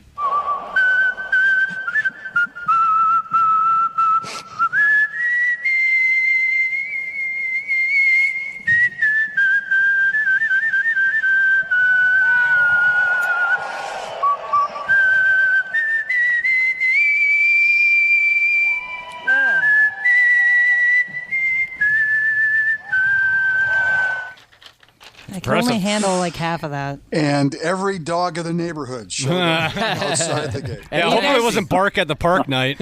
Every dog and taxi in the neighborhood showed up. Are you guys pretty good whistlers? Yes. No, I'm all right. No. Can you do the in and out? I can get it done. I can do the old in and out while I'm whistling. Yeah. Yeah, I can do that. Same here. I've gotten some odd looks over the years. All right, she didn't catch on to the joke. This dude that you heard, his name happens to be Chris. He's a 4-time whistling champion and a Whistle Hall of Famer. Wow. Where is the Whistle Hall of Fame? I don't know. In Whistler, British Columbia.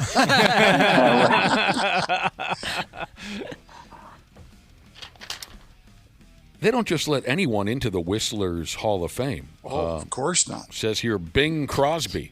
Oh, yes. He's in the Whistlers Hall of Fame. Now, would that be from Singing in the Rain? And I just think that's just part of his singing style. Okay. He had, I think he had a few songs that he whistled during. Do they let anybody? Is it like the WWE? Can anyone look up the Whistlers Hall of Fame? It's in Lewisburg, North Carolina. Okay. Oh, I take that back. That's where their convention is. Convention? Where they gather and whistle for each other? The International Whistlers Convention. Okay. But I don't see a location for the actual Hall of Fame. I mean, do you have to be a prolific career whistler? Here's why I ask. Axl Rose, of course, from Guns N' Roses, whistled at the beginning of a couple of their songs, Civil War, Patience. Klaus Meine of the Scorpions whistled in at least one Scorpions song, being Wind of Change. Would they be put into the Whistlers Hall of Fame just for that? I don't know. Kind of like right now, in the WWE, if you're famous, all you had to do is show up for one pay-per-view, they'll put you in the Hall of Fame. Right, Rodman's going. I've been trying to look it up, and Google has no idea what I'm talking about. It's telling me how to beat a video game. It is in Whistler, British Columbia. It is. Well, there you go. I'm going to read this. The Restaurant Association of Whistler hosts a Hall of Fame honoring local hospitality figures located in Whistler, British Columbia. Or the Whistler's Hall of Fame were the primary entities. I know what I'm talking about. All right. I thought you were joking. I 100% was. I got lucky. Can we go back to bobblehead dolls real quick? Got a text message from Catfishing Jesus. He said when the twin bobblehead dolls were super popular, and limited, like nerds like Dana were camping out overnight so he could get his Junior Ortiz bobblehead doll. Catfishing Jesus, when it was when it was a big thing, his dad would show up and use a cane and act like he was all addled. Oh, God. So they'd push him to the front of the line. Is that not right? That's not right. Doesn't seem right. I knew a girl that her bit was she was looking for a contact if she was on the floor of a concert, and she'd be like, "I'm sorry, I let me get ahead of you. I think I dropped my contact," and everybody would let her go. That's crazy because that's not gonna happen nowadays. Like I have lost my phone. I have been completely separated from the group of people I'm with, and I'm like, I got to get through. And people are like, no, I'm just gonna elbow you in the face. Thanks. It's a different day and age. Thanks, bro. Here's a big fat controversy that's been the talk of college football. I don't know what you're saying. Oh, I thought that was over. Why do we? We're not talking about, who recruiting classes or any of that boring stuff. This is a off-the-field controversy. I don't even want to think about the consequences here if this is true. The controversy is this.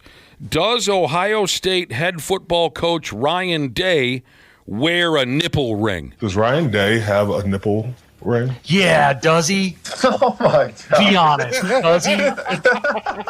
Hey, the amount of times I've been asked that question. Didn't we mess with him a couple times about that? Oh, yeah. We were at that game. I'm hoping it was just a really bad angle. I really haven't gotten confirmation. Oh, no. I think it's a nipple piercing, guys. I really do. I mean, good for him. Look like a nipple piercing. It 100% does, unless he has really weird moles.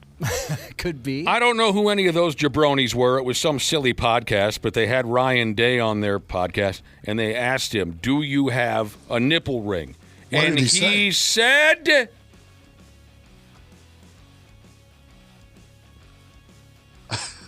No. Liar. Really? Wow. So this started last football season. This Ryan Day character was interviewed on television, and many thought it looked like the dude had a nippy ring underneath his T-shirt. And nobody had the balls to ask the guy it no one had the balls to ask him, I guess, for fear of the negative impacts the answer might have on the long-term future of Ohio State's football program. But they finally did ask him, and he said... Maybe it was something with the shirt, because it sure did look like he had one. It is clear as day. I mean, come on, whatever. So you think you see a nipple ring through that shirt? 100%. It sure looks that way, yeah. Oh, yeah? I didn't look at the pictures. It's on 93x.com. Who here is wearing theirs right now? I took mine out this morning. No. I could never do it. Freaks me out too much. I heard rumors of decreasing sensitivity, and I don't want to play with that game. I wait till summertime. Yeah, it's a summertime thing. Oh, and is it a summer thing for you, Randy? Absolutely, yes. Doesn't that sumbitch get hot, though, if you take the shirt off and you're sitting out at the beach or something? Cold's got to be worse. Oh, I wonder. Yeah. I imagine. Randy, if the Twins win the World Series this year, I want you to get one. I am not making any type of bet. No way. You don't want to make a nipple But I ring? will say, if the season ended today, the Twins would be the #1 team in the American League. Lippity-doo, doo-doo-doo-doo. Ram, ram. All right, before we go, Aiken Metalhead Jesus texted in. And he's on his way home right now from the NASCAR race out there in Bristol, Tennessee. I watched a little bit of that coverage over the weekend. We talked earlier about what's-his-nuts, Frankie Muniz from Malcolm in the Middle. He drives in the Craftsman trucks. He crashed right away, just as I predicted. He always crashes. But listen to this now, some more information on the scene out there in Bristol, Tennessee for the, NASCAR race. The Grand Marshal of the race was Kane. Oh, really? Mayor Kane? Is he a mayor now? He's some type of politician. I can't remember what office he holds. I remember years ago when he came in studio, he was diving into politics. Kane, and that was, of course, after he was a dentist. Right. He was Isaac Yankem. Right. That's funny. Kane was the Grand Marshal, and he gave the command to start the engines. And the pre-race entertainment was the greatest entertainer of our time. Okay, the second greatest entertainer of our time. First being, of course, Weird Al Yankovic. You guys know who I consider the second greatest entertainer of current time. I mean, Red Panda? The Red Panda. Mm-hmm. That's awesome. Wow. Red Panda out there on the track? I wonder if I can find footage of that on the internet. Good for you, Aiken Metalhead Jesus, that you saw that in person. Oh, lick me down. We gots to go. Randy Shaver and Brad Ryder, we appreciate all your help. You bet. We had a good time. I think we had a pretty good. Yes. You guys got anything to say? Yeah. I think we're excited for baseball. Baseball. We covered the Masters like no one else would. Yes, for sure. Yeah, we absolutely did. We'll talk to you tomorrow. Sounds good. All right, and we will be back here in a few minutes with more on the Half-Assed Morning Show. Half-Assed Morning Show. 93X. Well, hello to all the wonderful podcasters out there, wherever in the world you're listening right now. We truly appreciate it. Dana here. Yeah, I'm a sports junkie, I'm a wing lover, and of course a Smart Club member because I trust my home comfort to Standard Heating and Air Conditioning, and I really think you should too. Right now it's HVAC Mania, and these deals will help offset the cost when your brackets get busted. You can score a $45 coupon on a furnace tune-up, normally $148. And no, it's never too late to show your furnace some love. And if your system's about to crash out like a 5-seat against a 12, now's the time to replace it on your schedule with 0% financing from Standard Heating and Air Conditioning. Go to standardheating.com and mention 93X. Standard Heating and Air Conditioning, providing the comfort you deserve since 1930. Years of hard work, and now you've got pain in your back, your shoulders, your knees, maybe your joints. You need help. Randy Shaver here with the answer. Dave Bialke. He's got over 30 years experience in getting workers' compensation benefits for people just like you. Don't suffer. Call Bialke Law today. 763-571-2410 or go to bialkelaw.com. That's BIALKE law.com. And it spells relief for you. The NFL Draft, presented by Bud Light, is coming to Pittsburgh, and it's your chance to witness the future of the game for free from April 23rd to April 25th. Feel the energy of the NFL Draft. See the Vince Lombardi Trophy and Super Bowl rings. Meet NFL players and legends. Enjoy interactive games and live music performances, and be there as the future of the NFL takes center stage. The NFL Draft starts April 23rd. Register for free entry at NFL.com/draft access today. The Half-Assed Morning Show. Minnesota's 93X. Yes. It's Monday. It totally sucks. But for Cripe's sake, it's our reality, and we best just suck it up. We dig you for going through the trouble of finding our program this morning and sticking with us for a while. Let me read you a statement here, Cubby, that I saw on the damned internet. Oh, how we'd all be better off without that. But anyways, let me dump this your way. Here's what I said to myself when I read this, Josh. I said, now here's a guy who's looking to cover his own ass. Listen to this. Just ridiculous. I think you'll get a kick out of it, though. Here's the statement. Movies from the 80s, 90s, and 2000s were just better. Yeah. Again, then what? There's a guy who's looking to cover his own ass. How gutless a stance is that? All right, I got to go ahead and say it. I know this will piss some of you off, but I got the balls to say it, unlike the rest of you. The movies from the 80s were the best, along with the movies from the 90s and the 2000s. It's kind of...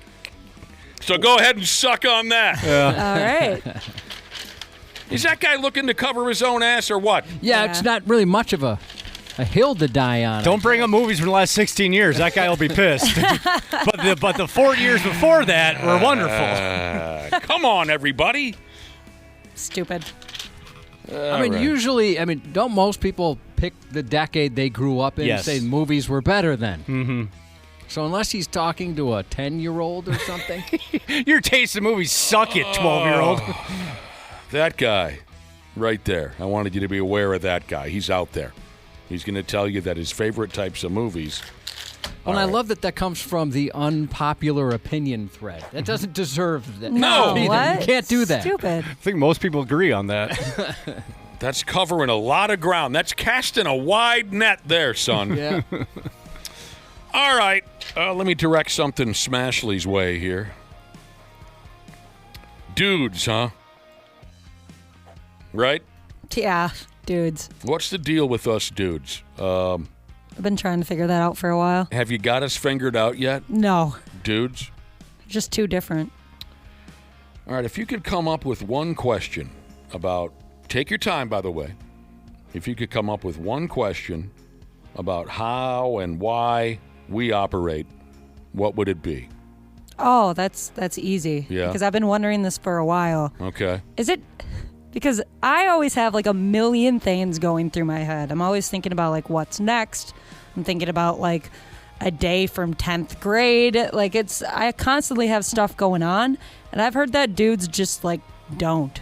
That you're just like, what are you thinking about? Nothing. Well, you have to be thinking about something. No, it's literally just blank. I do think we're way more simple than girls think we are.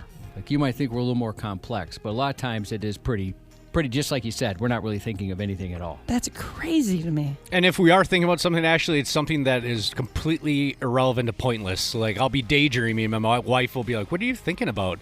And I'm thinking about the logistics in Mighty Ducks 2, how they rollerblade from Minneapolis to the Mall of America to Edina, then back to Northeast Minneapolis. And during one long montage. They must have been blading all day. I love that. That's the stuff we're thinking about. Interesting question. Are we usually just sitting there with an empty head, with nothing on our minds? Yeah, I think usually we are. Sometimes we're thinking of stuff, but there's certainly times where it's not. My wife will say it too. What are you thinking about? You look kind of like you're deep in thought. I'm like, I have no idea. I basically was asleep with my eyes open. There's always some sort of discourse going on online about how men and women don't share the mental load. How like a woman is constantly thinking about everything and a man's really not. And it's always chalked up to like, oh, men they don't care. They need to care more. But I think part of it is that like, and I don't mean this in an insulting way, so I hope you guys don't take it that way, but like men are kind of just dumb in that way. Like they don't really think about how, we haven't had milk in the fridge for 3 days, or You're not offending anyone on this panel. I've said it for years. We're just big dumb animals. Yeah, we're kind of simple. Like, this is a good way to put it. This person says, I like to call it operating in neutral. That's pretty much what it is. I'm so jealous. How do I get to be like that? Medication, maybe more medication. My wife talks about this a lot, actually, where she says she wishes I noticed more things. Like you said, being out of milk. I wouldn't notice. She goes, I don't want to have to ask you. I just want you to notice that, something needs to be done, whether it's cleaning or picking up dog poop in the front yard or something like that. She wish I was more observant. Yeah, and I think it's that men you guys just aren't like wired to think that way. All right. My wife got 8 inches of her hair cut off once, and I didn't notice. That's a lot. My friggin' brother did, and it got me in some trouble. Oh. He should have checked with you first. My ex used to get Botox all the time, and I was clueless. I can't tell when somebody gets Botox. No. I was like, oh, that costs $1,000? I don't notice the difference. All right, I know what you're going to say. You're going to say, again, with the internet. But apparently, this is a conversation that's been going on. Now, this more deals with the physical than mental. Questions that women's really want to ask men. Well, we'll handle this. We will. These are questions that women really want to ask men. Why they don't, I'm not sure, because we'll answer damn near everything and anything you ask us. We're not shy. Question number 1, how often do you guys accidentally sit on your nads?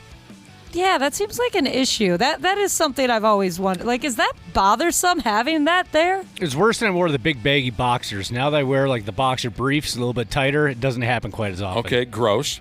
But to answer the question, once a month I think I sit on my nuts. Oh, that often, huh? Yeah. I'm very careful. It only took a couple times for me to realize I got to be super dainty when I sit down. That's such a miserable, miserable feeling. Not only does it absolutely, it hurts, but you feel so stupid. You do. I just sat on my nuts. You It's do. so dumb. That's a great point. I think the disappointment in yourself outweighs the pain, and the pain is quite significant. But yes, I've said that to myself so many times. You stupid idiot, how did you forget about the balls? Yep. And then I sit right on. Okay. We've got a lawsuit waiting to happen in the toilet seat up front, because that thing is barely on there. It slides when you sit on it, and that is a nut killer if you're not careful. If you're ever a guest in this building and you got to make a deuce in our front bathroom, be aware. That sumbitch eats balls. All right, another question here that women really want to ask men. And again, a lot of this is physical and genitalic in nature. Nature is how you say it. I like that. Genitalic. A lady said, I just recently learned that nuts kind of move around on their own in the sack. Can you feel that? Is it inconvenient or weird? Wait, what? They do? Well, you never felt a nut moving around? What? In the sack? Like, yeah. No, I can't say I have. Oh. Or didn't. If I did, I didn't notice that's... I thought they were all kind of hanging out there together. I never noticed that. Wow. Yeah. More so, I think, when you're young. I don't have any recent stories of testicular movement within the sack. But when I was a kid, I'd feel them sliding around in there from time to time. That's very interesting, Josh. You've never felt a nut move around in the bag ski. Nah, nothing. They just kind of... I don't know. Maybe they weigh too much. You never felt the one climb? Nope. Interesting. Maybe I need to pay more attention. Here's one as old as time. How do you pee when you have a bone rod? Okay. It seems painful. You lay down on the toilet. Had to do that once. Did you? Yeah, I had no choice. That actually is part of the question, Ashley. Is it painful? No. Not at all. But it's inconvenient, and you have to put yourself in a position that's difficult to explain. I imagine it feels different, though? No. Than regularly peeing? No. No. What if it's, like, right after you do the deeds? Like, things are more... Oh, that's different. It is? Okay, because, sometimes my husband will have to use the bathroom after we're done doing the deed, and he usually makes, like, a noise that doesn't sound very pleasant. Like, Oh, maybe he's fingering himself or something. I have no idea. Maybe he has, like, gonorrhea or something. No. It's not supposed to hurt when you pee. There's no But pain. I think he might be making that because it's not like a painful noise. It's like a sensitive noise. I can't help you with that one. I'm not sure I why he's vocalizing during that routine. But yes, the post-sex trip to the potty is different than your average urination session. But when you got a bone on, it doesn't feel any different. But you just have to alter your body in a way that it's just it's ridiculous. These are questions that women would like to ask men. And again, go ahead. But I'm just reading this smooth off the internet. How does your D sit in your pants when soft? Well, wherever it likes, I guess. I'm not sure what they mean by this one. I don't know if any of you could help me out, but... Yeah, it's not like you position it or anything. It just kind of is Sometimes there. you have to move it around. Yeah, sure, you need to drag it.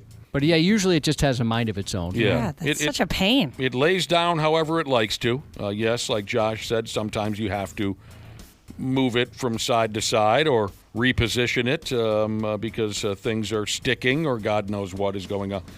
Do your balls sweat like our boobs do is a question that women would like to know. I thought that was a well-known thing. Yeah. That's why they have stuff for ball sweat. Correct.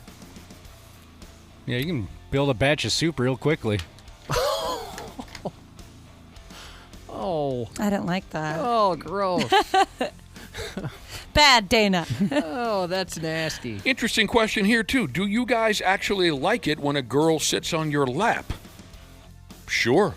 The only negative in my book is, I keep one of those fat wallets and then my keys in the front pocket. My wallet doesn't need to be as fat as it is, but I'm not good at cleaning it out. So there's some discomfort there. Well, that can hurt, yep. Yeah, if a gal sits on your wallet or your keys, other than that, there's an entire dance named after it. I'm sorry? Is? Lap dance? Oh, lap dance. Oh. I thought you meant the sitting on the keys thing. Oh, no. But I think this woman is wondering if it hurts our nuts or pee-pee. Yeah, I suppose it could if you're not careful. Well, if you sit on the nuts, definitely. Yeah. You're making really soup bony, down too. there, right, Dana? Exactly. I would think that most women would know to sit on our legs, not sit directly on our damn unit. Right. Yeah. Don't give us the Yokozuna Banzai drop. No, thank you. Here's one.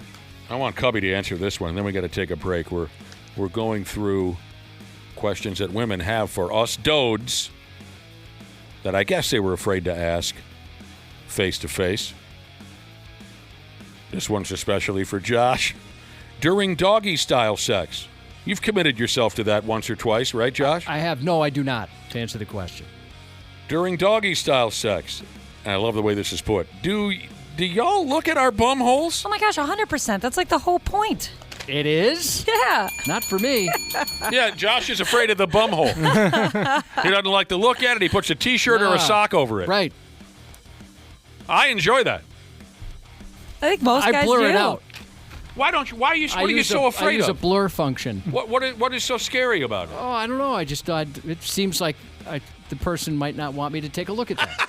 Josh closes his eyes and holds his breath. You do. He's been married for like a million years. I have to put the hand up sometimes. He says sometimes he puts the hand up. So he does it. Good angle. Oh, and in traveling basketball back in the day, we had those glasses that prevented you from being able to look down to teach you how to dribble without, looking down at the ball. Josh has got a pair of those. Do you need dribbling goggles like Dana is explaining? I didn't even know they made those. You just. I've never met anyone so afraid of the. I carry around a black bar like they might have on a television show, and I just put up the black bar on the screen. You know how Iron Maiden had a fear of the dark? Yeah, it's famously. You have a fear of the monkey button. Yep. The Half-Ass Morning Show, 93X. Yeah, we are preparing to make an organized march to the beautiful exit doors here at the radio station. But we gotta knock this pig out first. We were having a conversation about questions that chicks would like to ask guys, and I guess they don't have the courage to bring it up. Don't be scared.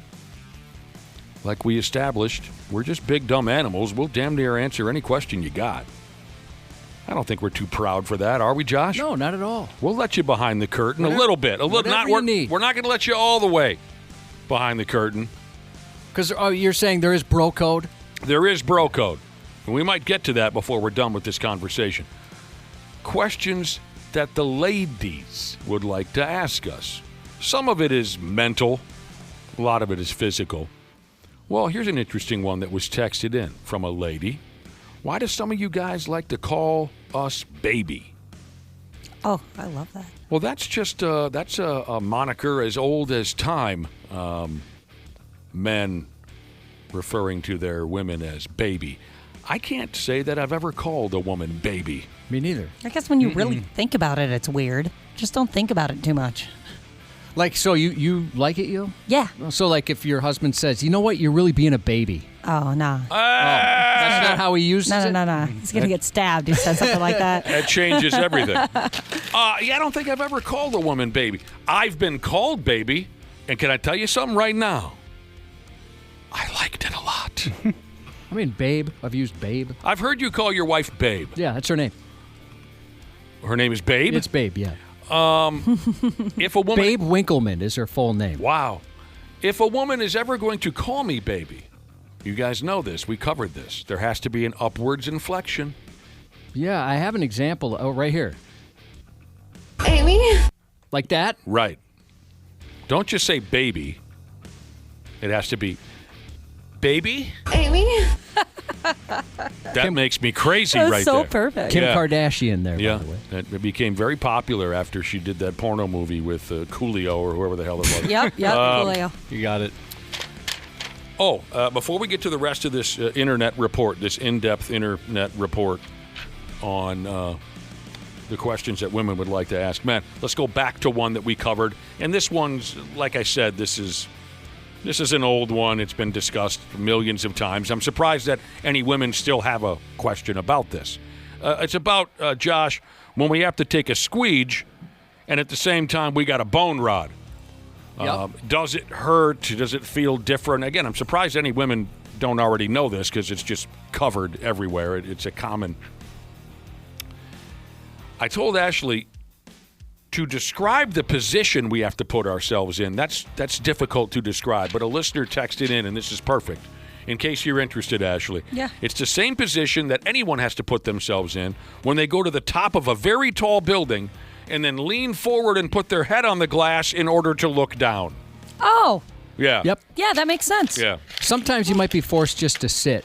Although I have to warn you, there is a bit of a gap between the rim of the toilet and the seat, which can you can spray right through that thing. I would think that sitting, you've actually done that? Sat down and went potty with a boner? Where I just, the angle from the leaning over the side of the building angle wasn't working for me. My God, I would think I'd have to shove it down into the... Yeah, you have to push it down. Oh, my... All right, here are some of those questions. I'll show you. You will? Yeah, by the end of the show. Here are some of those questions from women.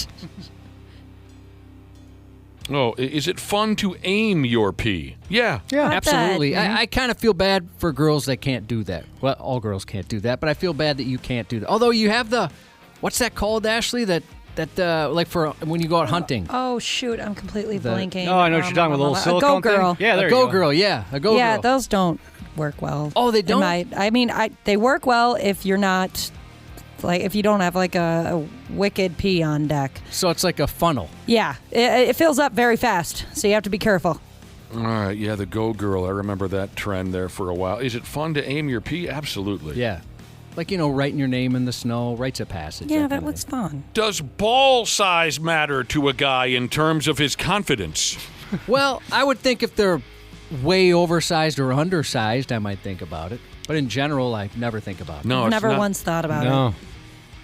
It's never been a problem. It says here, a lady says, I understand that rod size matters, but does ball size? What if he has a huge Rodney and tiny little seeds? What if he has a micro schmuck and big friggin' grapefruits? Maybe I've only ever seen, like, normal-sized balls because I think that, like... Yeah, I've never been like, whoa, those are big. Yeah. or small, right? You never really thought one way or the other, have you? No. Like Josh said, and like the article said, if there's a huge disparity between the Frank and the Beans, then it would probably enter our minds. But do you think about our boobs while hugging us? Yeah, sometimes. Yeah. If you feel them, yeah. Try not to. Do you ever? You try not to think about the boobs? Try to be polite, but sometimes if they're pressed up against you, you think about it. You can't help it. Do you ever worry about what your friends think of your girlfriend or wife's looks? No. Do you ever worry that your friends won't think she's attractive enough or would think less of you because you're dating her? When we were younger, yeah. It's not something that would trouble me for too long, but I remember when I was a young kid, like a junior high kid, if I took an interest in a girl, I would wonder if my friends would be accepting of her. I think that's normal, yeah. But that's when you're a kid. As an adult, no.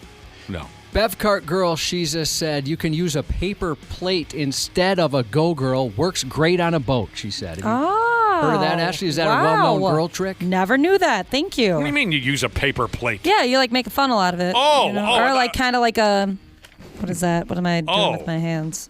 You're cupping your hands. Like a funnel is the right word. Like a half funnel. I was picturing just putting a paper plate on the ground and peeing upon it like a cow on a flat rock. Yeah, you could also do that. How the hell does that help anybody? This stupid question. No offense, ladies, but how come sometimes you donkeys can only go one round, but then other nights you can go 5 or 6. I've never played that game, so someone else can answer that. I'm a one-and-done guy, always have. There's been times in my life when I was young where I did do it multiple times in a night, and I regretted every second of it. It's the stupidest routine in the history of sex, having to go more than once. Why? I don't know. You guys could help, I guess. I can't. Yeah, I can't explain why. That's a young man's game at this point. I mean, I think maybe if the first one goes pretty quick, he might be able to get going a couple other times, but it's definitely a young man's game. You know how we said that we'll let him behind the curtain, but not all the way, Cubby? Yep. You know how we mentioned bro code? Yep. Here's the next question from a lady for dudes. It says, do most guys try at some point to see if they could suck the... Look, we don't talk about that. Not most guys. All guys. We're not letting you all the way behind the curtain. We don't talk about that. I saw somebody comment on that question and said he had a friend who did it, and the friend just said, it wasn't like somebody else, it was like me doing it. It wasn't as great as he thought it was going to be. No. Did you guys hear about Marilyn Manson, what he did with I the surgery? have, yeah. You've heard that one before? The last question is the last question from the ladies to the dudes is: do most men enjoy having their nads played with? Not really. No. It's a touchy situation. Got to be delicate. Depends who you are, I think. Yeah. I'm with you though. It's delicate down there, Dana. Definitely. Have you ever had to look down and say, "Whoa, take it easy"? Oh yeah, absolutely. That's so funny. Yeah. I would be mortified if somebody was like, "Hey, what are you doing?" They're like, "Oh my gosh." You might have had to say again. that to a person before, maybe. I have had to, yeah. Take it easy down there. Yeah. What are you doing? They're fragile. Are you stressed? That's not Gosh. Chill out. All right, let's get the hell out of here. Happy birthday to Superfat 7XL Jesus, and once again, happy birthday to our coworker and pal, Christina. Half-assed morning show 93X. Well, hello to all the wonderful podcasters out there, wherever in the world you're listening right now. We truly appreciate it. Dana here. Yeah, I'm a sports junkie, I'm a wing lover, and of course a Smart Club member because I trust my home comfort to standard heating and air conditioning, and I really think you should too. Right now it's HVAC Mania, and these deals will help offset the cost when your brackets get busted. You can score a $45 coupon on a furnace tune-up, normally $148. And no, it's never too late to show your furnace some love. And if your system's about to crash out like a 5-seat against a 12, now's the time to replace it on your schedule with 0% financing from Standard Heating and Air Conditioning. Go to standardheating.com and mention 93X. Standard Heating and Air Conditioning, providing the comfort you deserve since 1930.